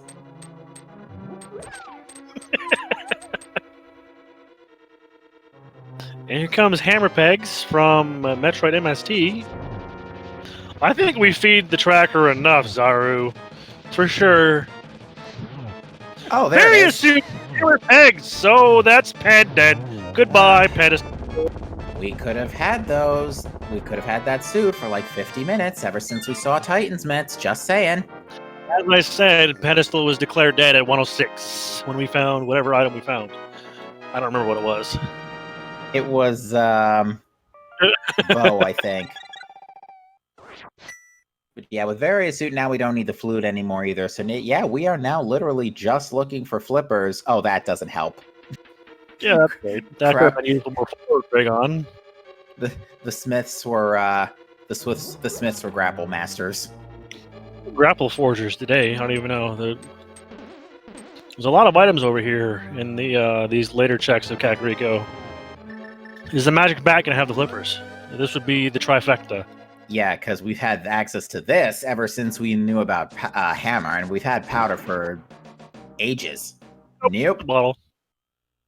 Could flippers? Oh, flippers could be on Pyramid Fairy. Flippers could be on Sick Kid. I think Sick Kid's been checked already. I think Itaka checked it. Okay. Well, Metroid MST definitely isn't.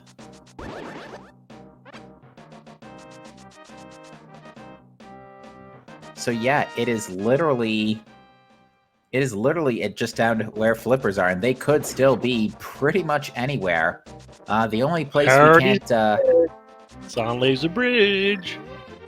We're still looking for a Bombos medallion, which, I mean, to be fair, if Maya's medallion's not Bombos... Oh, actually, we could check the Maya area now. I think that, honestly, that should be, that might actually be next up on Metroid MST's list after Lower Norfair. He's gonna go to Upper Norfair first and get his Fire Rod. Right. Or not? Is he going to do X-Ray? He might be going to get... Where was Charge Beam again? No, Spike Cave. Yeah, no, he's not going for Charge Beam. What is he going for? I can only guess X-Ray. Oh, he's going straight for Shaq Tool. Oof. He picked up Grapple. He wants to check this right away while they're still... while Lenifus is catching up. Grabbing his space beam. Not a bad idea, honestly, because there's a little breathing room to figure stuff out as we stuff starts gathering. Hitaka just picked up area 2. Metroid MST was just going in to get Spazer. Now he's going back. Oh my goodness, that's hilarious. I mean, I don't blame him, quite frankly, because he's gone without a beam upgrade. We've gone this entire game without a beam upgrade until Spazer. We know where the Ice Beam is, but we can't get it. We don't know where Wave... We have Charge, but we don't know where Wave or Plasma are. But that's amazing. To go all the way up to that point in Meridia just to get Spazer is amazing. I thought it was going straight for Shaq Tool, given the grapple beam, because it's like, what are the chances? But I guess not. It could, I mean, granted, now flippers can be there, but... And here comes Lower Norfair from Lenifus. He's going to do a gravity jump because he doesn't have space jump. Oh yeah, he hasn't been to Dark Death Mountain yet. Whoops. They should know it's there, though. And I'm pretty sure Leno also has bombs, so I think Leno could do a bomb jump if necessary. IBJ with those stupid Namahe shooting at you is not fun. Fair enough. There he goes. That was well executed. Now all 4 of our runners have Various Suit. Now we're just missing those water toes. Well, Purple Chest was dead. It was only some bombs. We still haven't found Book either. We can't even read the tablets. Book was missing in action yesterday, too. We assumed that yesterday the book was in TR. Because it's the only place we did.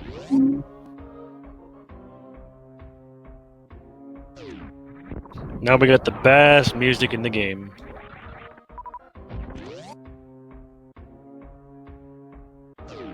In my opinion, of course. Fair enough.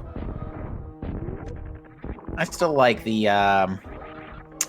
Samus Returns version of Lower Torvis. Yeah, Lower Torvis is definitely nice. It's chill, very chill. Well, there's a suit on the screw attack pedestal, but not the kind we need. Yeah, that's the Goron tunic. We wanted the Zora thing. Oh, it's only Quake for Meyer. We've had access to that for a while. And that's full clearable, so he's gonna do it, probably. Yeah, safe bet. Metroid MST is gonna check Lower Norfair in the meantime. This is another good example of co-op spread out, if you will. The other thing is that Metroid MST, oh no, he's not packing Space Jump, but he does have Screw Attack. Well, they both have Screw Attack, so that's gonna at least trivialize a good chunk of Lower Norfair. Doesn't look like Checkerboard Cave was our way forward either, just had supers, but now we are going to get a desert look. Why not? It's a full clearable crystal. Oh. Holy cow!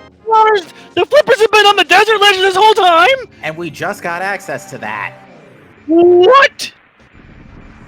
That's no mode, folks! I think oh, wait, we need bombos. Yep. No, we don't. TR's pendant. We do not need that. We're in go mode. At 133.50, yeah, blue team is in pretty much their no mode. Wow. So we had access to boots forever. That's a huge derp on my part. I'm surprised I didn't catch that. Because I know I saw Leno check Desert Ledge. That feels like a terrible derp on my part. It was during the port where we were having technical difficulties, so... Fair. But even still, it's like I saw him go... Oh, and there's Bombos right under Meyer Shed. Go figure. Well, yeah, never mind. But yeah, you don't need that. No, that's another Turtle Rock we will never see. But that means Turtle Rock's probably got book and silvers are there. Silvers are a big question mark, but book, yeah, it's probably TR. Oh, the other shield is, the last shield is at Showcase Showdown. I wonder if any Metroid MST is going to get that third sword or not. Because that's going to make the Ganon fight infinitely easier. Because nobody wants to do Master Sword Soul for this. Probably. Yeah, I'm legit shocked we didn't catch that. I mean, it's fair that we could have just missed it during the technical difficulties. I never remember seeing the Desert Ledge. I remember seeing a Gina, but I don't remember seeing... Yeah, and I'm trying to think if anybody on Red Team checked Agina's cave. I mean, even if they didn't, Itaka's about to go check Desert anyway, so... This is going to be a race. Yeah, we're looking at a pretty potential close one here. I mean, have a Godmire. Not yet. Maybe. Yeah, that's a maybe for the Godmire. It's always a Godmire when you don't need it to be, and it's never a Godmire when you need it. Yeah, right now we need it to be a Godmire.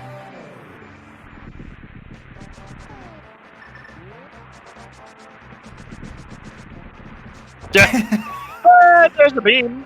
I mean, I wouldn't call that a Godmire, but I would call it a nice Mire. Itaka still hasn't picked up those flippers yet, has he? I don't think they know about it, because Maniacal's just checking Agina now. They'll find out about it soon. They better find out about it in a second. It's literally standing right in front of them. The craziest thing is, we just got access to those flippers because of the Various suit. Yeah.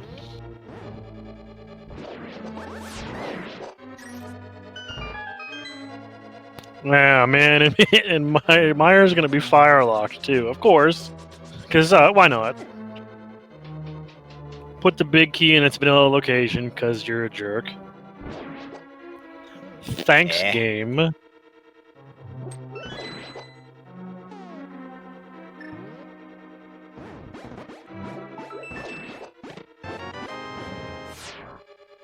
Or not. Maniacal, I notice, is the one that kind of... he's usually pretty chill when it comes to frustration slashes.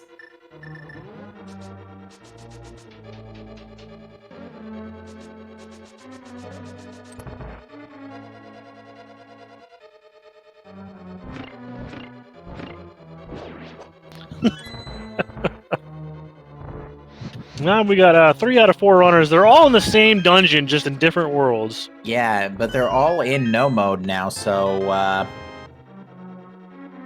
And actually, Leno specifically is in Go mode. Metroid MST just has to go grab Fire Rod at some point. He's gotta get his flippers. And flippers, yeah. Which he'll do when he goes to desert. Yeah, they're not looking for silvers anymore. They're just going to clear this place. They're going to clear the game and be done. We still have to go fight Ridley, too. So they're going to probably do that after they're done with Meyer. Yeah, we're actually... Hitaka, I think Hitaka fought Fantoon as well. So actually, yeah, everybody, I think, just has to fight Ridley. So let's look at it from the perspective of the 2 runners who are, like, least boss clears, which in this case, it's Hitaka and Metroid MST. It's gonna basically come down to probably those 2 for team finish at this point, because for the co-op, the second runner in the team who finishes is the one that basically declares the dot done. So they're both on pretty equal footing right now. The only difference being Hitaka has Charge Beam. Yeah, and Charge Beam doesn't really help unless we find Plasma. Yeah, which I don't think we're going to find at this point, unless it just happens to materialize in front of Ridley's lair or something. Yeah, and we're definitely not getting ice. Speaking of ice, we're definitely not even setting foot in there. Yeah, we didn't have to set foot in any of the pendant dungeons, actually. The pendants were completely useless. Yeah, that Tower of Heraclear for Hitaka is just there as a reminder that green pendant was nothing. Some nice sword strats, or dash cane strats? I don't even know what to call those. For taking out the eyeballs before Vitreous. Yeah, down goes the big... Which is funny, because Lennox started this... Oh. So the variant suit was the required way to get here. What craziness!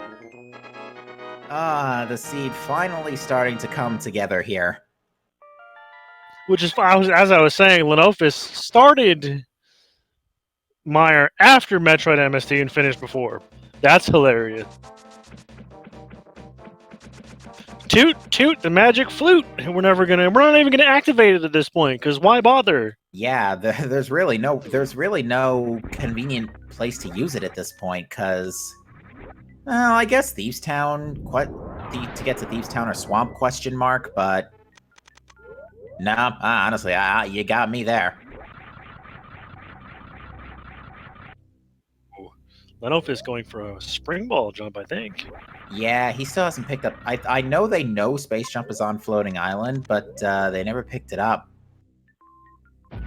Very nicely executed.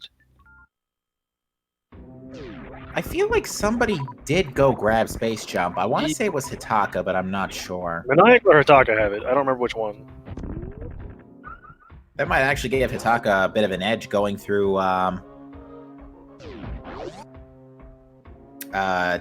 going through Lower Norfair.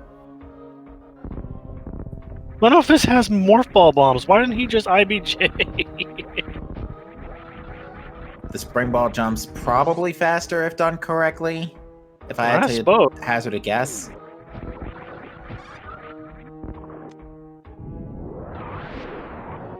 At least Screw Attack trivializes worst room in the game. Yeah, but this jump is... Holy cow, I was just say this jump is hard, but man, he makes it look easy. Yeah, high jump boots definitely do him a favor in that regard. However, no space jump means if you fall in this room, you're having a bad day. Yeah, but at least he's got various suit now, so the acid only does 1/4 the normal damage. Still hurts. Yeah, it does.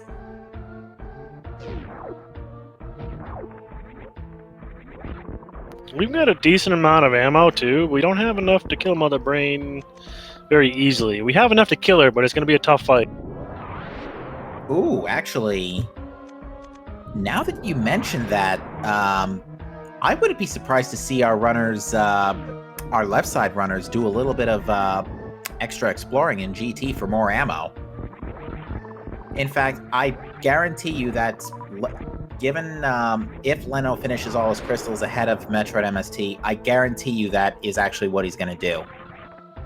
Yeah, he'll have extra time to be able to do that. Precisely. Because he knows the team can't finish until they're both done, so he'll be able to go look for stuff to help Metroid MST along if needed. Yeah, maybe profile a route for extra supers. To answer question, Chad, Charger's in Spike Cave.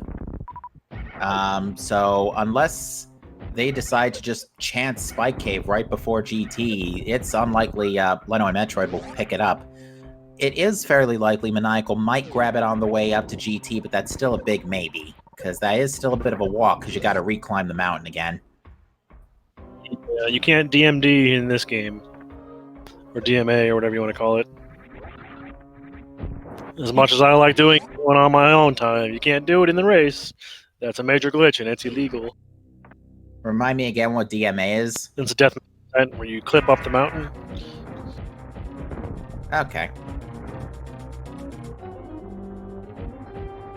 It's really fun to do in multi-worlds, because when you're bored, you got nothing to do, just do that, but sometimes you don't even get boots to do that, so... To answer your question, Chet, yes, both players have to beat both games. So they both have to complete all 7 crystal dungeons and all 4 bosses in Super Metroid, and then kill the respective final bosses of each game.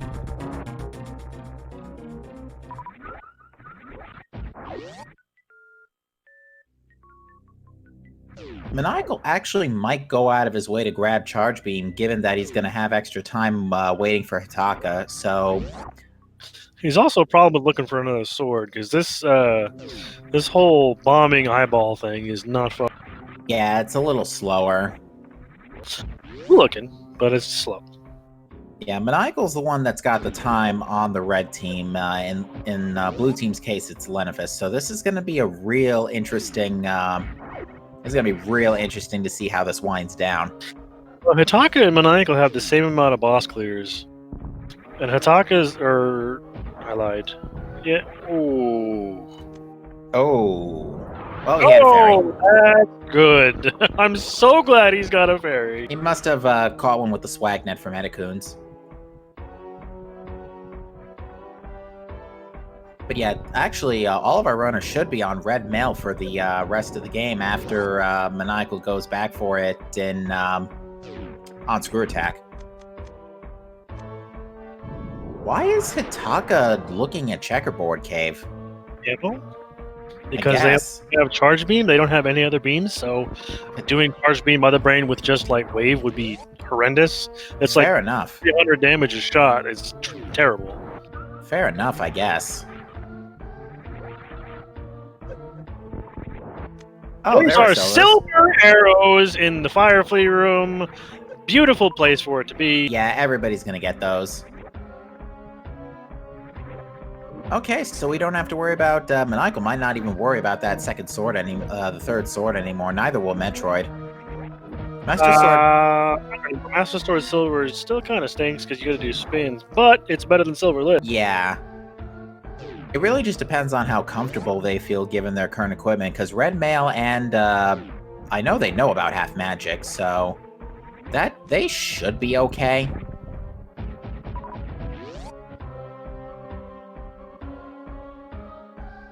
Metroid MST probably could go grab the Bridge Guy's sword. It's not that far out of the way.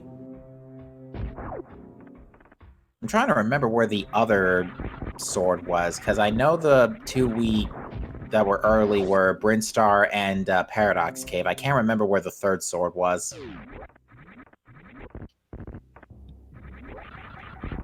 Yeah, I don't remember where it is. I don't think it was Meridia. Thieves Town, I think. Thieves Town, that's right. Oh, This is you the know front what? of Thieves Town, so that means they're going to get Yeah, that one. Metroid's gonna get that one. He's gonna waltz right into it. Because the man under the bridge was the butter sword for Leno. Right. So yeah, no, we're not going to get butter sword for anybody else. But Metroid MST is definitely going to get the tempered off of that. Yeah, Hitaka's still looking for extra ammo. I'm not too shocked at this. He is only running 40 supers, which is a little less than you would like, even with Charge Beam in tow. Because you were saying earlier, yeah, Charge Wave Mother Brain's not brilliant. Oh. Unless we find plasma along the way, Charge Beam is not what you want to fight Mother Brain with, because that'll take forever.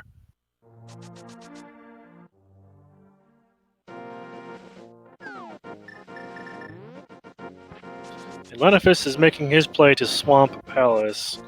With Red Cane in hand, we'll probably see a couple of diver downs and get it through this rather quickly. Yeah, this will be a very fast. You're looking to see some very fast Swamp Palaces here tonight. So yeah, we didn't even have to step into for like our Go mode equipment. We didn't even have to we didn't have to go hunting for items in Swamp. Because Swamp is normally a fairly lucrative dungeon, given it's normally 6 items. Although, to be fair, with Flipper's Go mode, wasn't too likely you were going to dive that anyway. It's very nice to be able to do Go mode Swamp Palace. Because you get to skip the whole left side, which takes forever. Yeah, and in Metroid MST's case, he's going to get to Go mode Skull Woods, which is nice, just zip over to the back. And then you can mirror and save and quit, or mirror and flute, or whatever you want to do to get out of there.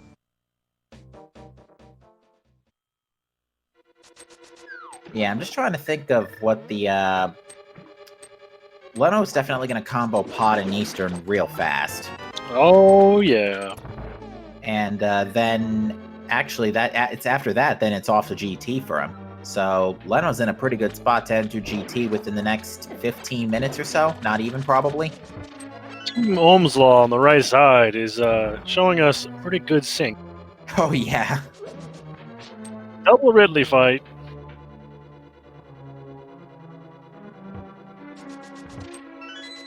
With right nearly now, identical trackers. Yeah, right now Maniacal is up a Skull Woods clear on a dungeon, I should say. He's up on Pod and Eastern. Hitaka meanwhile has Skull Woods, but I'd say Pod and Eastern is still going to be a little slower because you still have to go through both dungeons and go all the way to the end. And I don't remember where the big key in Pod was. I think it was on the right side. It wasn't in the bow lock section, and I don't think it was in the vanilla big key chest. So I think it was in the right side somewhere. I don't remember. I have no idea if it was in Dark Maze or not. I don't remember. It was definitely in that back neighborhood. It definitely wasn't in the front. Big key was in Dark Maze. Okay, fair enough. So yeah, here comes the diver down trick from Lenifis. So basically, you use the red cane block to clip your way between the block and the barrier, and you can just walk on water just like that. Very well executed. Hey, Seed, we're looking for ammunition, not directions. Yeah, we didn't need that money either. Although having a bottle filled with the potion going into Gaines Tower is not a bad idea.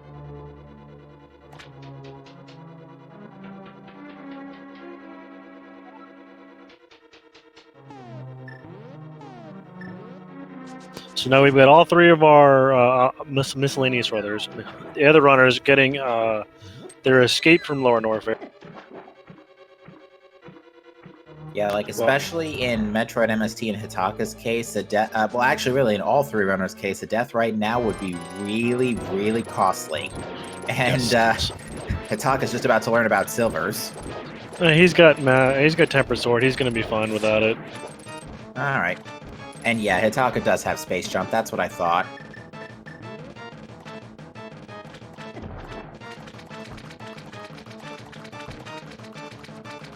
But yeah, Metroid MST is going to grab those, absolutely going to grab those silvers on his way out. That must have been one of the most garbage go mode swamps I've ever seen. It's like literally nothing but 50 Yeah, bucks. there was a bunch of garbage items. The map compass, everything that you don't want to see. Only thing worse would be the single arrow of destiny, which we have not seen. That's the arrow that kills Ganon. We kind of need that. It's Your run's not valid until you find it. That's the energy transfer module of SMZ3. Well, to be fair, it's probably just chilling on the torch in GT. Probably. Oh, that's right. There was something important in here, and Leno never got it. I can't fathom what, though. I don't remember there being anything important in here. I think it was... Oh, it might have been money. Oh, it's ammo. He's going for ammo. That's right, because everything else in there, I think, was money. I think it was the... Yeah, it was the 300, gray. a green ruby, and a red rupee. You're right. Because we were commenting on that earlier. Yeah, so I thought he might be pushing for the cash for, like... He's going for the ice beam. Ooh. Cool. I like it. I think he figures he's got the time. I mean, it makes a lot of sense when you think about it, and because it puts him right in front of the pod portal too. Yes, it does.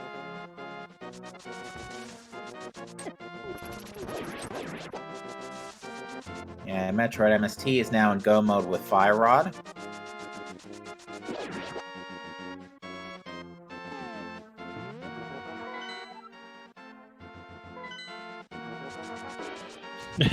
Leno's doing a map check real quick to make sure he's doing what he's supposed to be doing. Either that or it was a misclick. Probably a misclick. Probably accidentally leaned his thumb in the wrong direction too hard.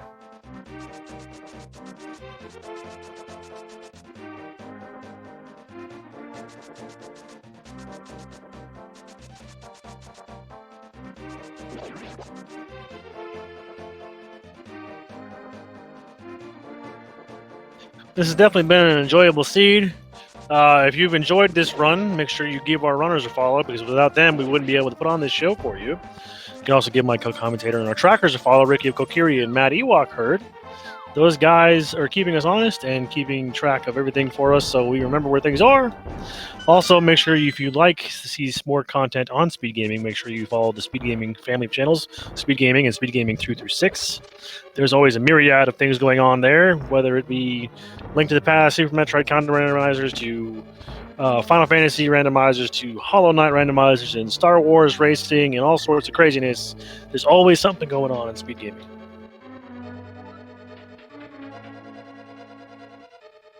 Yeah, this seed actually, all things considering, this seed really didn't slow down until we were hunting for Variasuit. That wasn't a particularly long hunt. Not at all.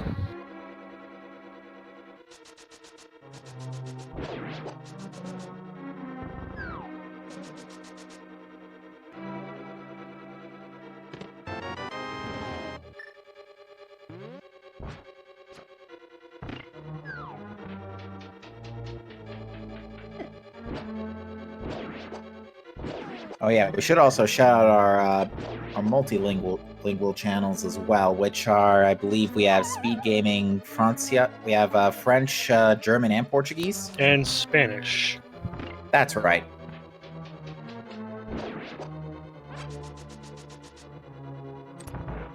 I honestly didn't even know we had a command for that. Me neither. That's good to know. You learn something new every day, as the saying goes. Thank you, Matt Ewok. I almost called him Made a Walker again. You know, man, it's like seeing the arrow and the FedEx symbol. Once you see it, it's hard to make it go away. And now I'm going to actively look for that symbol every time I see FedEx. And look between the E and the X. Alright, that is Swamp done for Hitaka. Whereas Metroid MST is going to do the Skullwoods Thieves Town clear. I think, though, that Lenifus is going to be our first runner to get to GT at this rate. I think you're correct. Because the Maniacal still got to go back for Skull Woods, I think. That's going to be a bit of a walk. Yeah, that's kind of an inconvenient place. If only they activated that flute. I mean, they didn't really have a choice. Fair enough. Yeah, flute was like the last item in the chain, pretty much, in this seed.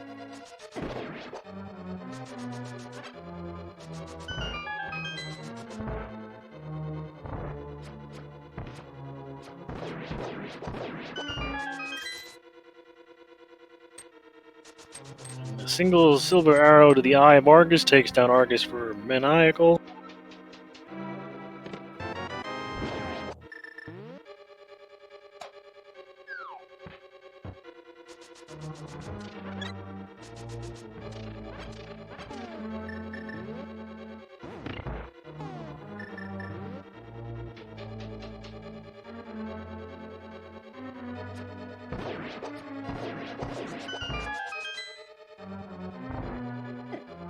Hitaka's making his way over to Pod due to the Pod Eastern Clear combo. And then the Swamp Palace will be his final dungeon. Yeah, this is going to be a somewhat unfortunate double dip for him, as he had to bail out earlier because of the Mimic Clip woes. Yeah, unfortunately. Those things happen, though. But this is still it was a very early go mode. For co-ops, you expect to see that. Yeah, this is going to be done in, I would say, probably slightly over half an hour. Some close to that mark, yeah. Yeah, probably around the 2:30. Maybe we might see a couple sub 2:30s from the best runners that we have. Yeah, especially, and this was definitely a hard mode seed, because we had a Speed Booster locking itself, and Speed Booster locked Croc, which had the bow.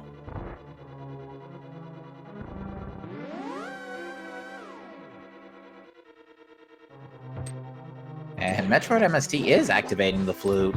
Technically, we could have gotten the various seed before we got the bow, though. Yes, we could have, because it was in, Smith Hammer Chain? Pegs? Yeah, Hammer Pegs. So that was locked by Dark World Access, and it was locked by Dark World Access plus Mitts, which were on the Pyramid. So yeah, we could have gotten that without Hell running.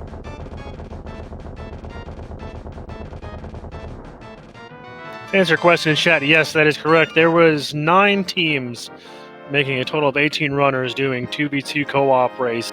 They're all racing the same seed, they're all racing the same time. So it's just a matter of seeing who finishes first. So far, we haven't seen any finishers, so we're seeing might be #1 teams right here.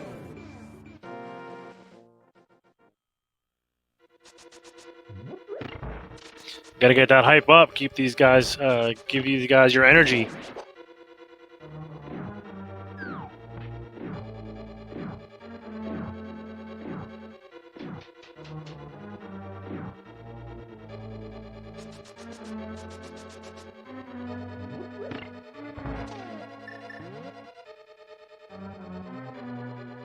So now it's just a matter of sprinting through Eastern to get the big key to get out.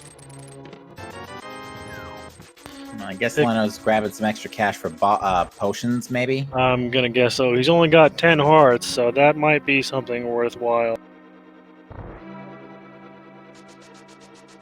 That seems like a fairly safe assumption, Mad. Just maybe, unless he managed to Super Bunny his way back here and then Bunny Revive. I don't know. That's a thing. I think that's actually doable for Skull Woods now that you say that out loud.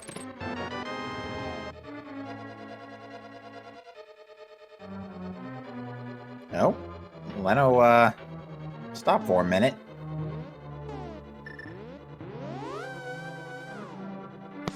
What? I don't know why he decided to mirror. I'm pretty sure it would have been faster to run right. Would have been way faster to run right. It might have also... He might have been trying... he forgot you know the big key. Something's missing. Oops! That's a big deal. Kinda need that. It's a big deal, but to be fair, Leno's got the time to make up at this point, so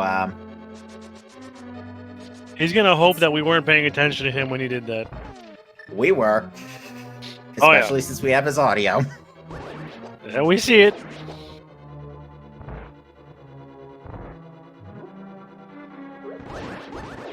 But yeah, definitely, without a doubt, Lenifus is going to be our first runner to get to G... Wait a minute, Maniacal's on the way to GT. I take that back, folks. We got a minigame to play. There are 22 chests in the basement, well, 21 chests and 1 torch in the basement again's tower, one of which will have our big key. Ladies and gentlemen, get your guesses in chat where you think that big key is going to be hiding. 1 through 22. Integers only, please.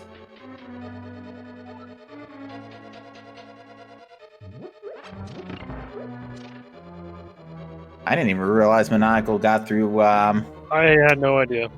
Skull Woods as fast as he did. He doesn't have the ice rod? Question mark.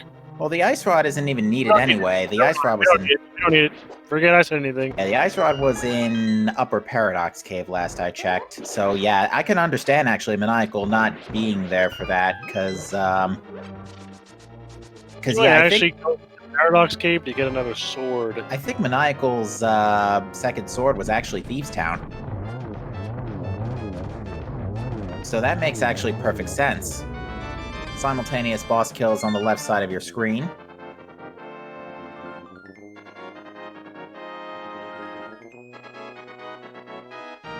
Yeah, I think Maniacal... I'm not even sure he's going to pick up that sword since he's packing silvers and red mail. I don't actually know now. Yeah, he might mirror to get it, but I don't know.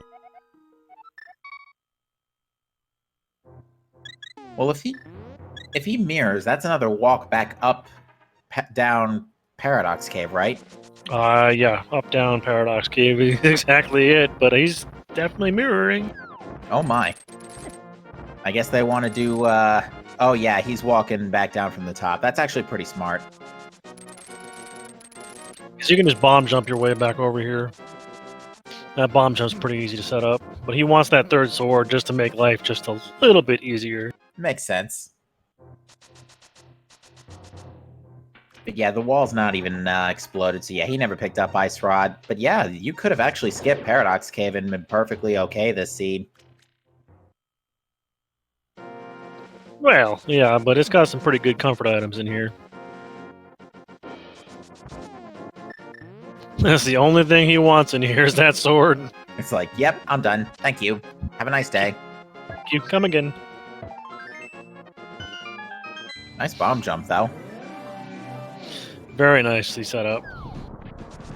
Actually, Lenofist is going to be the first one to gain his tower, I think. Yeah, you're probably right, because, yeah, he didn't have to stop Oh, no, he's going to do Hookshot Cave first! What's he looking for? Never mind. Oh, he's not going... I hope he's not going for Space Jump. I don't think so. Why would he need it?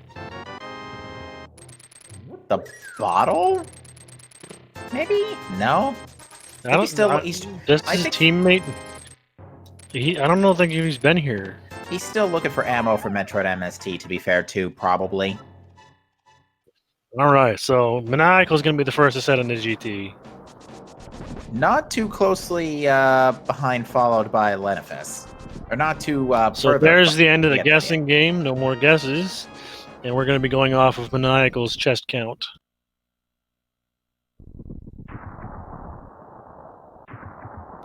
Number 1, small key. Number 2, bombs. And we're going to go right. That was dangerously close to an actual hope room back there. I don't really call it much hope. I thought Maniacal was going to mess with the audience for a little and just do tile rooms since we had the time for it, but I guess not.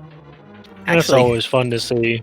Actually, I take that back. There's not a lot of time because Hitaka's already on the way to GT as well. And now they're just racing each other. They're like, I bet I'm going to beat this before you do.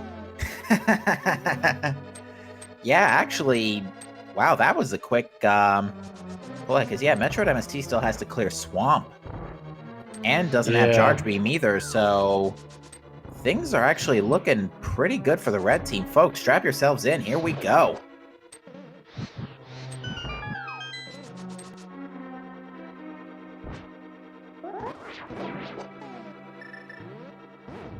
All right, chest 5, red rupee. Chest 6, red rupee. Chest 7, map and compass, both in that room. Well, the compass room had its vanilla item, just not in the vanilla chest.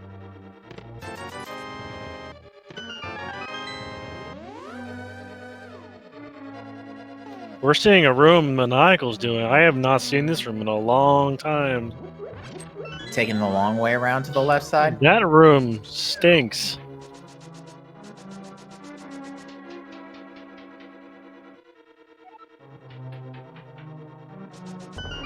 Oh, down he goes.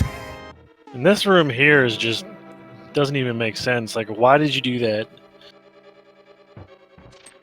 It was such an easy puzzle room. Torch having supers.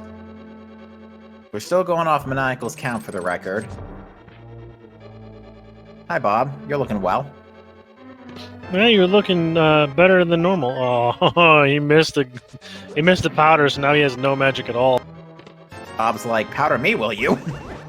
Yeah, nice try. With a shovel. There's like, powder the me, will you? You'll get your shovel. just desserts for that. Enjoy it. You're not digging up any treasure today. Alright, time for Almost on Ice. Actually, this simultaneous change of direction here for Hitaka and Maniacal means they're going to cover the most amount of possible ground here in GT. I lost count of what chest we're on. I think we're on 9. I think this is 10, 11, and 12.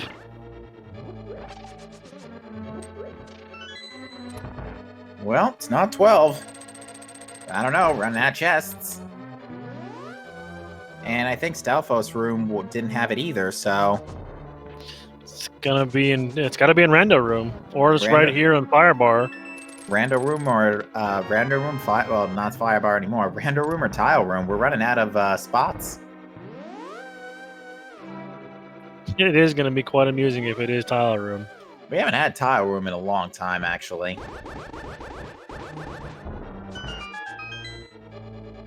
Here we go. Lenifis is doing Rando room.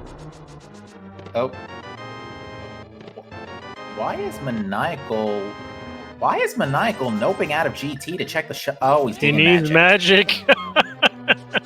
Fair enough. Oh, and I think the big key was in the Rando room. It was. Leno's running up. This is actually giving... oh, and Metroid MST grabbed Ice Beam. This is giving...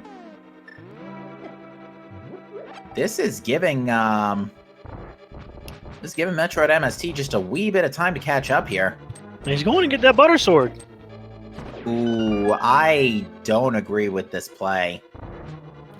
It's not necessary in my opinion, but if it speeds up the final boss fights, I don't know. Yeah, but at the same time, it costs you like a solid minute to get this. I get it routing it in with Ice Beam, especially because that is actually going to save a ton of time on Torian, to be fair.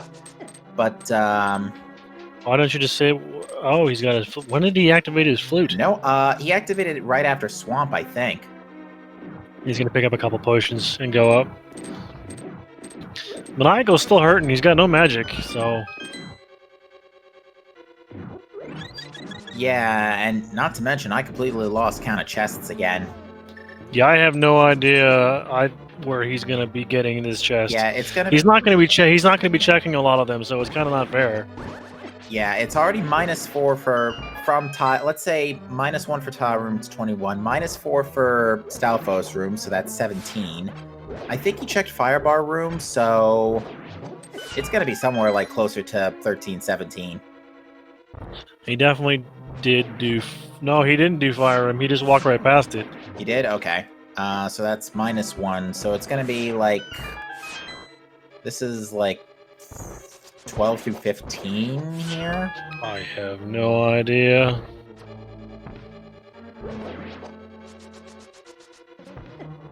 Let me just think this through for a second. This is where it gets difficult. We got to do math on stream. Yep, I mean I do it all the time. This is just an occupational hazard for me.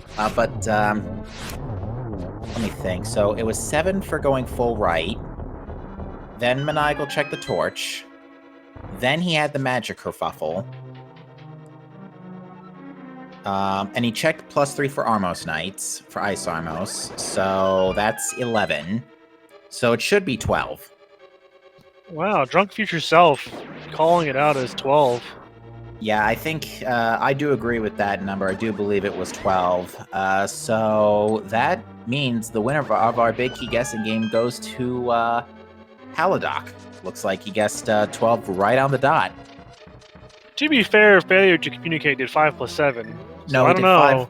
He did 5 plus 7i. That is a big difference when it comes to mathematics. I should know. I was a calculus student. Yeah, Haladoc, congratulations. You win yourself never-ending supply of Link to the Past Super Metroid Combo Randomizer seeds. You can go to samus.link to get your prize. Yes, MST grabbed butter. Crazy man.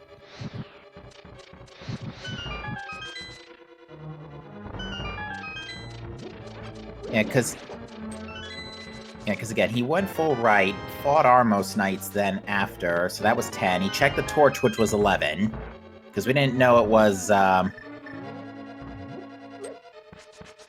because we didn't know about Big Key until after that. So yeah, it should be 12. Ha! There's the cape. That's useless. I mean, it might make gaining a little bit easier. Yeah, Leno's actually going to be our first runner to reach the top of GT at this rate. Providing he doesn't fall to Moldor. Which he won't. Not with Butter Sword. Yeah, no. Plasma Beam? No. That would have been great. Moldorm's parting gift. The beam to kill thine final enemy. Oh, Matt Ewalkerd points out, yeah, we totally overlooked Bob's chest and that, and we missed one chest, so our count is completely off. Yeah, that's what happens when the routing gets screwed up. So it's 13 then? Actually, that Metroid MST just checked that chest too, and I just remember that came before Rando Room 2, so... Or did he get that chest? I have no idea! What's going on here? I'll tell you what's going on here. We're winding down this Super Metroid A Link to the Past combo randomizer weekly race with quite one heck of an explosive finish here. Yeah, all 4 runners in Gainus Tower at the same time is pretty crazy. Down goes Aga 2 for Lenofis, and now he's going to be off to fight the Big Pig. Look at the amount of hearts these guys have. Like, the most is 11 at Hataka. Maniacal's got what? 9? 8? Maniacal has got 8. And Red That's Mail, so... dangerous. Yeah, it's enough to only take 1 Ganon Hug, because I think Ganon Hugs still do 4 hearts on Red Mail. Yes, they do. This is going to be actually real interesting, because both Hataka and Metroid MST are essentially they're most likely going to be the finishing runners of the 2 teams. Hataka does not have Ice Beam, Metroid MST does. That's going to give Metroid MST a solid, you figure, 30-ish seconds on Torian. I don't know what you're talking about. Maniacal's behind Hataka at this point. Oh, right. I forgot they changed. The GT lead, like, changed every 20 seconds. Yeah, with the fact that Maniacal had to go find magic, try to find magic, that put things off. Yeah, so even still, my point still stands. Maniacal's gonna lose a little time to not having Ice Beam.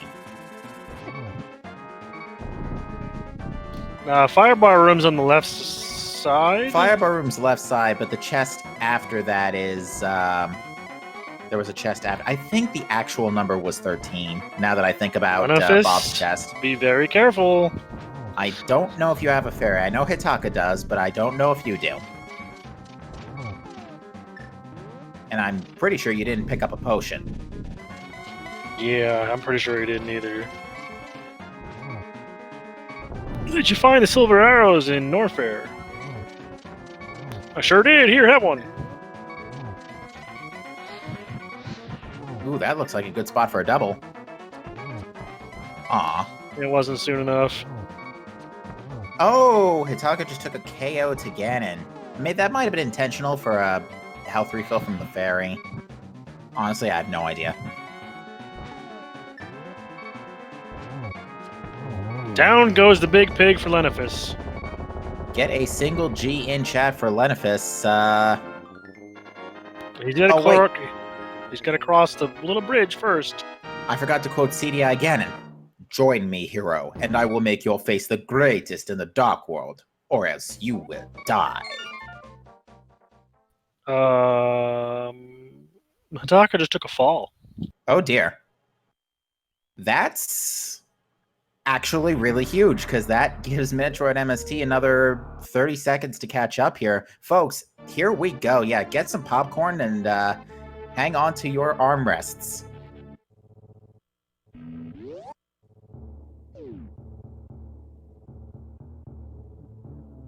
Holy cow, this is a crazy ending to this race. Things are flying everywhere, people are falling off of platforms. Yeah, Metroid MST, to be fair, still has a bit of catching up to do. Still has to get all the way up through Moldorm 2 and Aga 2, but also has Butter Sword, so that's going to take the fight timer down just a little. Oh, Hataka doesn't have silvers. Oh, jeez.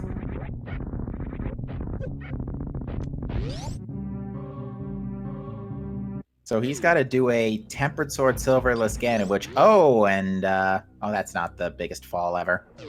Yeah, that could have been a lot worse. At least it doesn't take you down a floor, which would be dramatically disappointing. Yeah, I don't even remember what was in the floor below at that particular I think pixel. It might be the room with the spikes and the Icors? I don't know. Let's get a G in chat from Maniacal, who's just taken down Bacon and is going to go on to Super Metroid. Or not. Is he going to get Ice Beam? Oh, I don't know. Why would you go this way? Yeah. Is he going to activate the flute? I hope not. That literally makes no sense. Unless he's... What is he doing?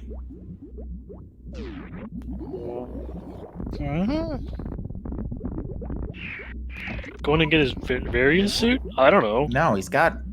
I have no idea what he's doing. Oh, he might be memeing for a second. He might be checking the dig spot. How would you go to the Dark World to do that? Yeah, no, I'm... Alright, I'm just gonna call myself confused. Wait, there was something What was in the brewery. What was in here? Something good. Important. Spring? What? What? Who is it? Behind? I mean, you had the time, but I guess to maybe try to do baby skip. I don't know. Maybe question mark? I'm so confused. Yeah, me too. Well, that's going to be another one we're going to have to ask about it. Oh no! Metroid MST just fell while Moldorm was exploding. And Hataka, while we were staring in confusion and maniacal, Hataka finished taking down Ganon. That's bad news for Metroid MST, because that's another 30 seconds lost to fighting this loser again. Let's not fall this time. He's not even gonna. He already knows that there's nothing in there, so I open it. No matter what, just because it's that's my thing. Hataka, where are you going? Confusion continues. There wasn't anything else like in Wreck Ship or Red Tower, right? No, because Ice Beam wasn't here. I have no idea. He has Ice Beam. Yeah, no. What is he doing? Like, this is actually... There is a good chance this could cost him the race. I don't have any idea what he's doing. Did he finish? Did he do Fantoon? No. Oh my god, he didn't! He never went to Wreck Ship?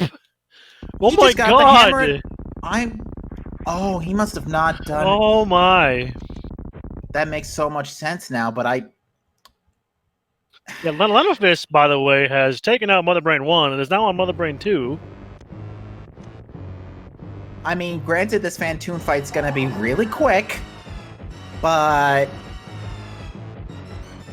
That gives Metroid MST time to catch up. It gives them a lot of time to catch, about a minute and a half, I would say, at most. Depending on RNG, too, because Fantoon's RNG misery. This is the killer of runs right here. Well, he's certainly not dying to Fantoon, let's be honest. No, he ain't gonna die, but it could be just terrible RNG like that. Do a fast and miss.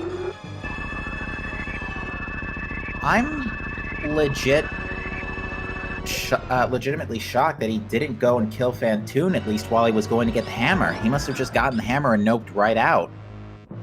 Yeah, I don't know. That was a very nice Doppler, though. Yeah, he should be almost in range for a super right now. Yeah, to explain one thing in chat, this is a co-op race. Lenifus and Metroid MST are teamed up, while Hitaka and Maniacal are teamed up. So, they are not considered finished until the second runner of their team finishes. So right now, that race is currently between Hitaka and Metroid MST. So there goes Fantoon. It looks like Hitaka might have the advantage still. If he can yeet himself out of wrecked ship as fast as needed. He's gonna get back to the ship before Metroid MST does, for sure. I don't know. Metroid MST's got silver, so it's not gonna be too long. Oh, but he missed the silver. Oh, that was close. Oh, he missed another silver. The tension's high. He's like, I can do this, and he's rushing. He's rushing, and Maniacal got baby grabbed. That's right. He didn't do baby skin. Yeah, he did do stand-up glitch, but good luck trying to stand-up glitch Mother Brain with Charge Ice Spacer. Does he even have Charge? Not even. So, yeah. Yeah. He just did stand-up to do stand-up, because why not? Oh, down goes Metroid MST, taking down the big pig, and Hitaka's just reaching the landing site. It's gonna be really close between those two. Ladies and gentlemen, we have a race. They are practically going to be holding hands here. Well, at least Hitaka's already it's gonna be close. And again, Hitaka does not have Ice Beam. So those power bomb Metroid rooms are gonna be a big time save.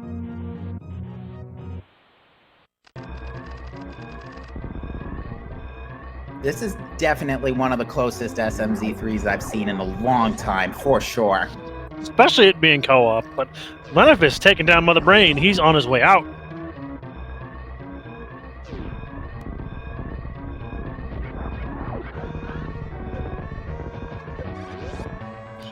Because now the countdown is on. It's the final countdown to the planet going kaboomy. For real this time. Where's the earth-shattering kaboom? That is a good question. We've had Quake the whole game. It was in Vanilla Morph Ball. Very good execution climbing his way through these areas. I stand corrected. Hitaka does have Ice Beam. When did he go back to pick that up? Dude, I don't know. How many things have we missed during this race? A lot. A lot. We missed the flippers on the desert ledge somehow. But Maniacal's doing is he going for stand? No, he's out of ammo. He's gonna push Mother Brain to a certain point and then just hit those last 15 supers into her fate. Yeah, I have no idea how much Charge Wave Spacer does, but it's not a lot.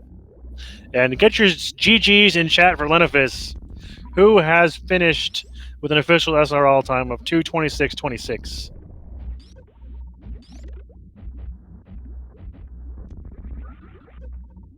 Very, very well done. But once again, this is not the end for Team Fail Guys. Metroid MST still has to finish in order to claim first place. Not to claim first place, excuse me, to complete this seed.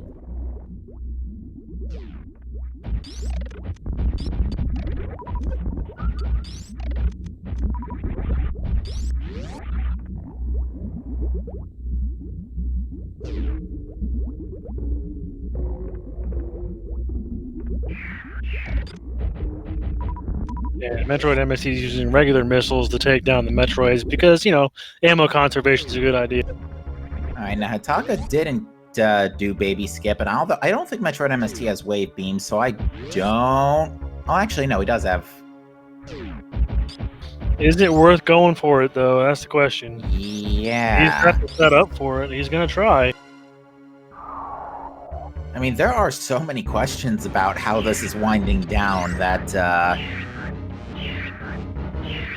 oh boy. This is going to be close. He jumped right into it. Baby was like, come here! You ain't getting away from me today!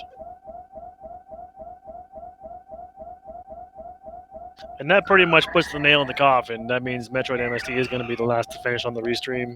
Barring some kind of disaster here on Mother Brain for Hitaka. Like a death or a soft lock or some craziness, but I mean, there's no point. So,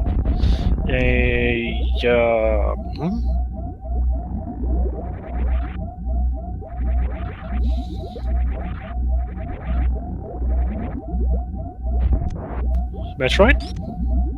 What? He's going the right way. He's got no health. Oh, yeah, he didn't take the refill. He didn't go to the refill room. And I think he just realized.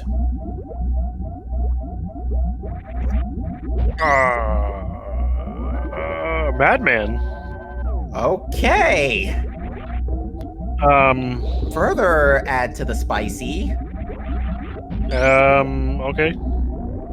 No, he's going back now. He has to. We don't have enough reserve tanks to tank any hits from Mother Brain. I think we've only had like 2 or 3, so yeah, like one hit after, even with 3 tanks, one hit and you're screwed. First Rainbow Beam's gonna kill ya.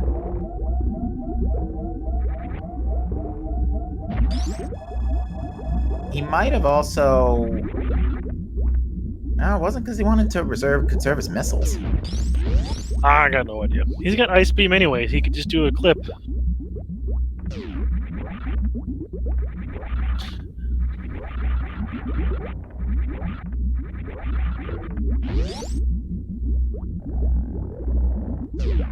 Alright, Hitaka's in Mother Brain 4. We're heading towards that, anyway. Meanwhile, Maniacal's rocketing his way out of the escape sequence. Oh, and Metroid MST's going for a Shine Spark Zebo Skip. Way, way awesome tech right there. And he gets it first try, very beautifully done.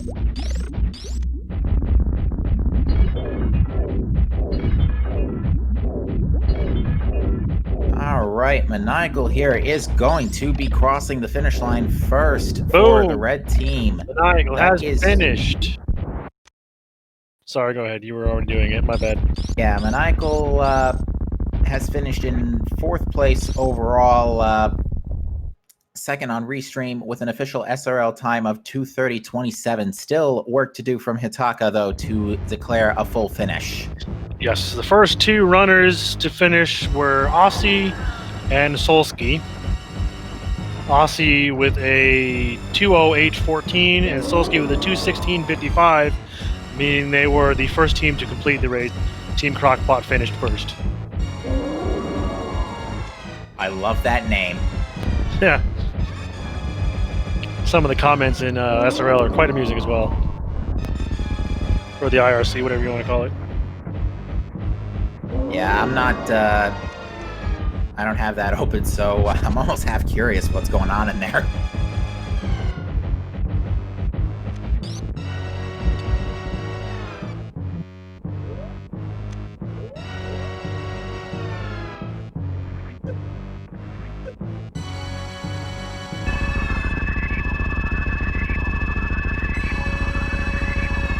Is Metroid MST going for a stand-up? I don't think so. I think he just wanted to damage down as fast as humanly possible. He didn't get it, so...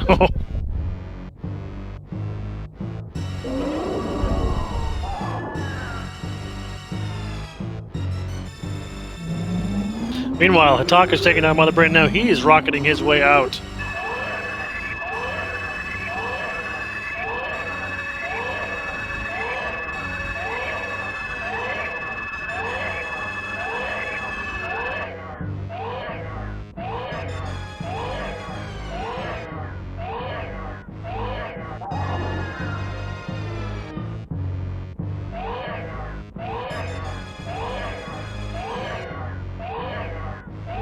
Yeah, despite all the hiccups, this is still only going to be a difference of about 4, maybe 5 minutes for both of these runners. Possibly Yeah. not even. Yeah, very, very good race overall. Very clean race. And really, everything spiced up at around the same time for everybody. Both teams learned about Variasuit, both teams learned about flippers about the same time, and it really just came down to execution and running out of magic in GT. Yeah, very, very much so. And ladies and gentlemen, get your GGs in chat for Hitaka, who has finished with an SRL time of 2:33.08. He finishes in 5th place, and Team Ohm's Law is 2nd overall. Yes, absolutely fantastic performance. Yeah, hopefully they both join us up here in the booth, because we have a lot to talk about right now. Yeah, we got some questions. Like, Crocomire and Springball. Yeah. We are joined in the channel by Hitaka. GG's to you, good sir. Thanks, GG. So, we feel compelled to inform you that up until around the time you were getting to Torian, it was practically neck and neck here between you and Metroid MST. He's just getting out of Mother Brain right now. Yeah, you guys were very close to each other. We're also joined by Maniacal. GG's to you. Yo, GG's. We have some questions for you. Yeah, hit me. What happened to Crocomire? My jump button just didn't quite fire right. I just wanted a crystal flash. That's what we assumed, but you got eaten by Croc. Yeah, he launched, and I had to go get my mirror again. Yeah. Which was in a horrendous spot. Yeah, it wasn't great, but given the fact that I was kind of medium about whether I was going to go check plasma right then or not, and it kind of swung on the fact that Screw Attack showed up with precious missiles. It could have been a lot worse. Like, I could have isolated plasma in that situation, and then it goes real bad. I think if you had not checked plasma, then I would have checked plasma after I did Dragon. Yeah, but it's just a matter of how urgently are you going to Dragon when there's nothing in Meridia. I hate to interrupt, but ladies and gentlemen, get your GGs in chat for Metroid MST and Team Fail Guys, who have finished in 3rd place overall with an official SRL time of 2:35.26. GGs to them, and we are joined by Lenofis and the other guy, Shy Guy. What? Metroid MST? You changed your name. The other guy. The other guy. I'm like, Metroid MST, and I see Shy Guy. I'm like, wait a minute. My brain just got confused. Nobody knows who I am. It's fine. Lenofis and partner. Yeah, Lenofis and partner. The other guy. GG's to both of you. I hide in the shadow of Leno. Well, we gotta say... Sorry, go ahead. Well, we gotta say, that was one heck of a performance by all 4 of you. To put it in perspective, by the time Hitaka... We didn't even realize Hitaka hadn't killed Phantoon yet by the time Metroid MST was getting to Ganon. So it was like, literally, right after Metroid MST finished up Ganon, Hitaka was yeeting past his ship from Wreck Ship to go to fight Mother Brain. Wow. Yeah, we ended up with a little bit more gap. I suppose with the knowledge of powder leading to nothing potentially, and just the one required item in the lake, there wasn't any reason to do Wreck Ship. Yeah, we were baffled for a second, because we were like, why would he go get Hammer but not go to kill Phantoon at least? So that threw us off for a minute, because we thought you had killed Phantoon. Yeah, I went to get Hammer right then because I had just gotten Hookshot and was going to do East Death Mountain, but Hammer would then give me access to Hera as well, so I wanted to do all that at once. And I think Maniacal was still doing top of Wreck Ship when I got the Hammer, so I wasn't going to follow him through Wreck Ship for potentially garbage when I could go do East Death Mountain instead. So I just grabbed Hammer and split. Well, to be Exactly. fair, it was a get wrecked ship besides the hammer, so Yeah, it was a situation where I was still working my way through wrecked ship, and we knew that hammer was something that Hitaka wanted immediately, but it's not that slow to just go snag that and then go do some of the good checks that are downstream of it. Yeah, and I also could take the Like that hammer chance. with Dark World. I also had to grab gravity suit at some point, so there was also a good chance for that. Yeah, I almost isolated the gravity location in a really bad way. I kind of forgot that I didn't do it on the first pass, and then coming around, I was like, oh yeah, I definitely should go and check this item that's behind the power bomb wall that I didn't check the first time. And I was like, oh, it's gravity suit. You want this? That's kind of important. Yeah, I was gonna go through Blueprint after Big Pink originally, but then by the time I got there, my health was so low I didn't want to risk dying because there was a lot of value in Greenprint, so I'd have to go back and get again. Yeah, speaking of, I purposely farmed up health for that because I knew gravity was there. And I still died to the Psychoppers because I didn't do my normal strat through. So I had to redo all the Green Brain, and I was pretty frustrated with that. Yeah, I killed myself on Croc, and I had post Dragon saved to go check Plasma, planning to reset. So I did have a save there, so I didn't lose Dragon, but I lost the mirror and the trip down and like Ice Beam to Croc, like all of that. And had to redo that whole segment. That was pretty silly. Oh, so Hitaka and Maniacal, I think you both ended up not having Butter Sword for this, for the rest of this. Where was the You wanna flip know- sword? They were behind the flippers on Hobo, Oh, okay. which ironically, flippers were the last item in the logic chain today. The other question that has been burning in our minds is Maniacal. Why did you go get Spring Ball? Because I wanted to do Blue Bomber and I was ahead. I nailed that Blue Bomber. Fair enough. Hitaka was like, yeah, you're ahead. You're allowed to go do that. He's like, you better nail your Blue Bomber. I'm like, well, I've been pretty good at it lately. I got good visual cues now, and I nailed it. So I feel like that was totally worth. Fair Didn't enough. turn off Spring Ball or didn't turn off Screw Attack because I forgot to grab Ice Beam. It was a little bit of a mess, but yeah, I wanted my Spring Ball. Because you killed Ganon, and then you were like, I'm going to go to Village of Outcasts. We're like, where is he going? It was like, What does he need over here? Is he going to check Shovel, or is he? Is he going to get his various suit that we don't think he could get? I don't know what's going on here. Nah, I was going to get the very important item from the bombable hut. Validation. Oh yeah, gotta validate your run. Although we got to say, Maniacal, Bob kind of trolling you there in GT was kind of funny. It's like, powder me, will you? Yeah, because a jerk. My magic situation in Ganon's Tower and my arrow situation for like most of the run was hilarious. Was it you who killed the last Armos Knight with the blue cane? Yep. Yeah, I just stuck him against the wall and just turned the cane on and stood there because You were I out of was- arrows. So when I play co-op and I use my headphones for the team chat, I can only sort of hear what's going on my TV. So like dark rooms are an extra level harder, and anything for me that relies on an audio cue is much harder. And I feel like everyone who learns like Noob Strat NMG Link to the Past learns the Armos Knight's quick kill with an audio cue. And I just totally beefed the audio cue. I thought I heard a different note than I did, and then all bets were off, and they were bouncing all over the place, and I was out of arrows. That's awesome, though.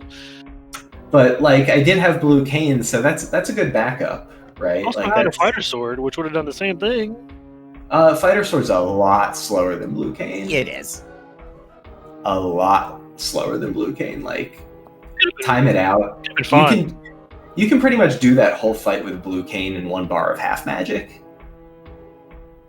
Like, blue cane's actually reasonably effective. That's pretty crazy. I'm still just kind of just wowed by the way that everything was wrapping up. Yes, it was a very close race at the finish. All of you were in Gaines Tower at the same time, and then people are taking falls to Control Dorm, and people are having to bail out because Bob still steals their magic, so they go out the front to dig. Maniacal's the first one in, but we're waiting on him to do the checks so we can play the chess game. And then he leaves. We're like, so now what do we do? So we don't even know what number chess we're guessing anymore. They're all just convoluted everywhere. I found the shovel, but I was out of magic. You go. Hitaka's like, I'm doing rando room. If it's not here, it's definitely behind that Kena Samario block that you can't lay because you're out of magic. I wanted to go do tile room, and so he's like, just get digging. I'm like, all right, let's go. But you actually went outside to dig for magic? Oh yeah, Yes, I was like, he didn't get me either. I was like 2 rows of shovel holes done by the time you called Big Key, and I had no magic. Yeah, he got arrows and rupees and everything, but he never found a single magic. I think the next magic you got was somewhere up the climb. I don't remember where. Yeah. I mean, you get magic drop. So I did pick up a magic drop from one of the Igors in Mimics 2, but also got the 2 small pot magic decanters in Mimics 1. So that gave me enough to work with. It was crazy. It was hilarious. I was laughing. Things were everywhere. Because I was ahead at that point, so I was like, well, I could just have this goof fest that's going on my screen, and it'll be okay because I'm up a fan tune on Hitaka anyway. Can we talk about my Ganonfall, because that was just the most amazing Ganonfall I've ever seen. Yeah. You disappeared into Ganon, and I had no idea. The fire bat lit a fire behind me right when I slashed him, so I bounced off Ganon, hit the fireball, and then bounced off that into the pit. It was like galaxy brain play by Ganon. He totally set you up for that. And the funniest thing is that was CDI Ganon too. That's true. Like, you got hit and then you disappeared. I was like, where did you go? I was waiting for you to like stand up behind Ganon or something, and then the screen fades. I was like, he just fall? No, No, he put on the cape and hid. My face became the greatest in all Korodai. For sure. So how relieved were you when you found out Turtle Rock was Bombos locked, and it's the one medallion you're missing? I mean, I don't think Hitaka. I wouldn't have gone in anyway at that exact moment. It would have just been something to keep in mind. Yeah, it was more that we were angry when Hitaka found Bombos in Mire Shed, and then I like immediately found Flippers on Desert Ledge and was like, oh, they're here. We don't need to get that Bombos medallion. That actually threw us off for a while, because I know Leno checked Desert Ledge earlier, but we were having some technical hiccups on our end right around the time he did that, so it's like we completely missed that Leno saw Flippers. Yeah, we never knew it was there until he got to he mirrored from Meyer, and he just sprints down and grabs it, and I was like, it's there? It's been there the whole time? We didn't even see it! The craziest thing is that still was the last item in the chain. We couldn't have got those any earlier. Yeah, no, Because they were locked the by... absolute last item. Yeah, They were definitely locked by Variasuit. And with Flute on Vidi, a classic Lower North Area. Yeah, that was great. Oh, jeez. That was the best flute.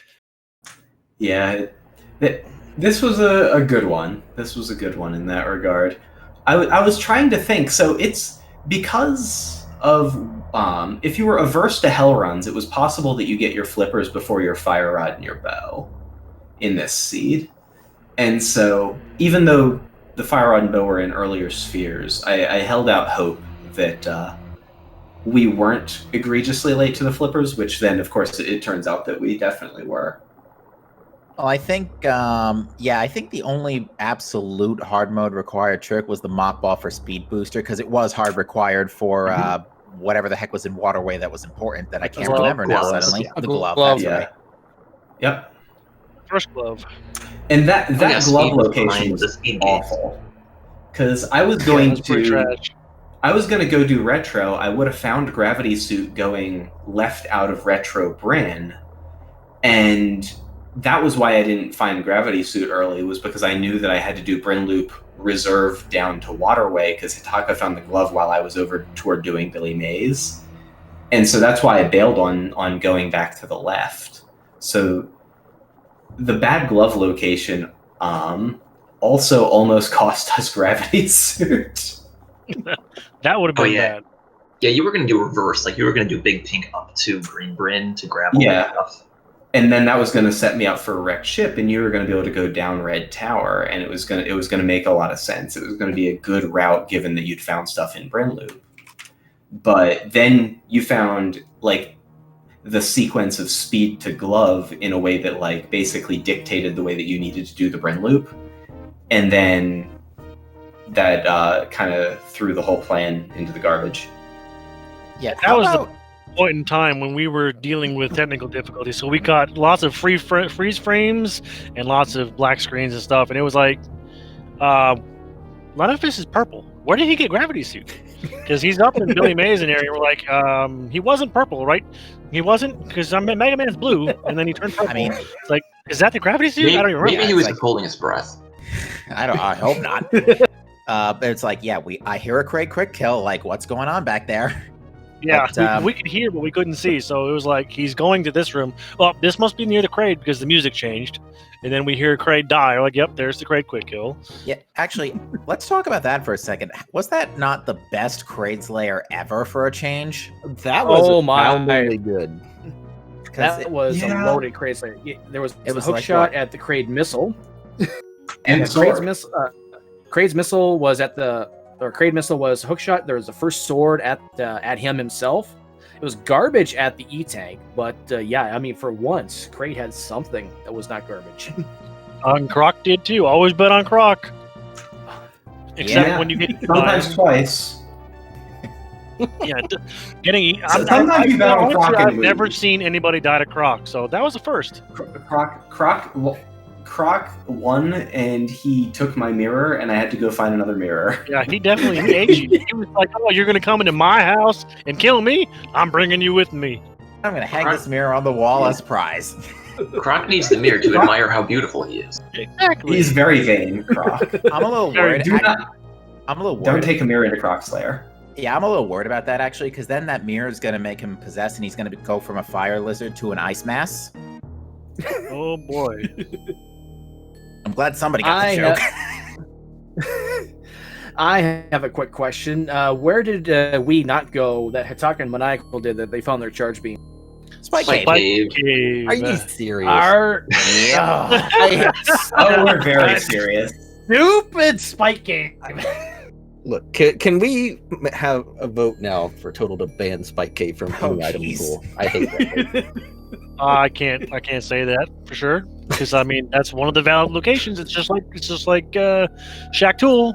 No, Shack Tool's real. Shack Tool's real. Spike Cave is stupid. Spike Cave's easier than Shack Tool. No, it's not.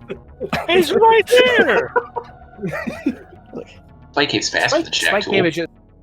Spike Cave is just a stupid out of the way location that's easy to forget, and you'll never want to do it until you absolutely have to, and it never has anything until it does, and then you hate yourself. I mean, that sums up pretty much all that's pretty terrible close. spots. Yeah, that's pretty accurate. That sums up all terrible spots in any randomizer. Yeah, one of the nice things about the Kraid's lair in this was both the items were linked to the past, so since we were both doing stuff in Super Metroid, I was able to just put it off until post-Wreck Ship, and it really wasn't any cost to me to do that. So that felt good, just being able to then go and do the Dark Room up to Old Man, and go and get Kraid via a sort of backdoor was convenient. Yeah, the save worked out pretty nice for kind of splitting apart and covering a lot of area real quick. Yeah, there were a few times where Hitaka and I ended up like very much overlapped. Like Lower Norfair was a mess. That was. I mean, we were in go mode in Lower Norfair, so yeah. Bryn Loop kind of throttled you through it. There were a couple times where it was like, okay, well, what do we do? Okay, well, I guess one of us has to do MITS checks, and one of us has like. There wasn't really a great way to split some of the stuff it ended up feeling kind of fragmented, but overall it was a pretty good seed. Yeah, I think the last hour alone, I knew we were in go mode. Pending Bombos, which we obviously found in the mire shed, and what it wasn't needed anyway. But Yep. we had this flipper knowledge. Once I got Varia out, we knew we were in go mode. And I think I got Varia around like 120 something. We had a ton of dungeons left to do, but we got Varia in like the 130-ish range. We were pretty late to hammer pegs, and then we found the flippers at like 140. Yeah, it was kind of like very one after the other when it came to who got Varia suit first, because it was like as soon as one team got it, the other got it. Like it wasn't actually that far off. It was like only a few minutes, especially flippers. It was much closer. Yeah, it was a very exciting race to watch. Very interesting. You can skip the first half hour because that's when most of our technical difficulties were. So you missed like half the checks anyway. But after that, the run turned really fun. I would actually say it was more like the first 15 minutes. After that, it sorted itself out. It was really just after Kraid's layer, everything sort of we got back to work here. It was definitely a good race. One thing I did want to point out, I was actually a little worried that Aga was going to be required because we found the first sword and behind Kraid, obviously where Varia suit would be. Found the second sword in Paradox Cave. We already had Lamb like, oh no, that puts Aga on the table. And until MST found the hammer, I was actually considering doing Aga pretty close to whenever that would right before I grabbed the hammer almost. Yeah, we were actually talking about that because it was like, could this be an Aga seed? And we're like, we have all the tools for it, and then it's like, oh, there's the hammer. Never mind. Yeah, I decided to check that location after wreck ship. Yeah, which would have been I cleared a really useless wreck ship for no reason. But and in doing that, you would have seen the mitts on the pyramid ledge and been like, it wasn't Agaseed. Who knew? Yeah, that would have been actually really awkward. Gentlemen, do you have any final thoughts for us before we close up shop tonight? No, just GG's. Looks like it was a fun race. I'm glad it was, close and that it was entertaining and that I got Springball. Oh, believe me, the folks at home loved every minute of it. Yes, they were. It was very good. You guys put on a great show tonight. That's good to hear. I'm actually kind of glad that this was kind of a jet seed, so to speak, because there wasn't really anything super trolly. We found Ice Rod early, so we knew Turtle Rock wasn't going to be required. I mean, that is exactly what I said. The item placement, everything just played well in this seed. I thoroughly enjoyed this seed. Yeah, the mirror was pretty much the only item in a dumb spot. Yeah, mirror was kind of dumb. Mirror was kind of dumb, but at least no pendant dives were technically required, and you didn't have to full clear swamp looking for stuff either. Mm-hmm. Yeah. Also, for any new players out there, don't try to go to Mother Brain with 1 energy and 1 reserve tank. It doesn't work. Yeah. I wasn't gonna bring it up. I'm glad Hitaka finished when he did, because I was gonna be pretty upset if we lost because of that. I didn't want to bring it up. I was gonna ask, but I didn't want to bring it up because I was like, you went right past. I was busy counting my ammo. I was counting my ammo, and I was not paying attention to my health. So yeah, newsflash. I know we don't have 3 reserve tanks. There's no way. Maybe I should crystal flash here. I was like, no, my ammo doesn't look that good. Yeah, definitely. Yeah, that actually would have made Mother Brain real sketchy since you were skipping. Since not skipping, but missing charge beam. Yeah. Yeah. Oh, yeesh. It was funny though. But no, that was fun. I'm glad people enjoyed watching that. Yeah, and we definitely enjoyed watching you for sure. But folks, yeah, I think with that said, I think we're going to be closing out here, folks. So again, thank you all for stopping by to this Monday night race of Super Metroid: A Link to the Past Combo Randomizer. If you are looking for more speed gaming action down the pipe tonight, there might still be Final Fantasy Randomizer going on Speed Gaming Channel 1 if that hasn't wrapped up already. If it has, we will be back. We'll be taking a bit of a break, and we'll be back with more speed gaming action tomorrow morning with New Super Mario Bros. Wii. followed by our next Link to the Past Randomizer daily race at 2 p.m. Eastern. We, at the SMZ3 side of things, we will be back with another hard mode seed on Sunday afternoon at 3 p.m. Eastern time, and that ought to be a good time. Yes, and with that, ladies and gentlemen, this concludes the Save from Metroid Link to the Past Randomizer Weekly Race. I am Semper Fire Dog signing off, and I will see you all next mission. Yeah, one quick thing before we do leave is, once again, we do want to shout out our trackers, Mad Ewok Herd and Ricky of Kokiri, who, especially given the technical hiccups we had earlier this evening, have done a fantastic job pressing all the buttons, making sure we can all figure out who has what. And again, please give our runners a follow if you haven't already, because they have, again, put on a fantastic show, especially the last 30 minutes. But folks, with that said, we will see you next mission. Have a fantastic rest of your night.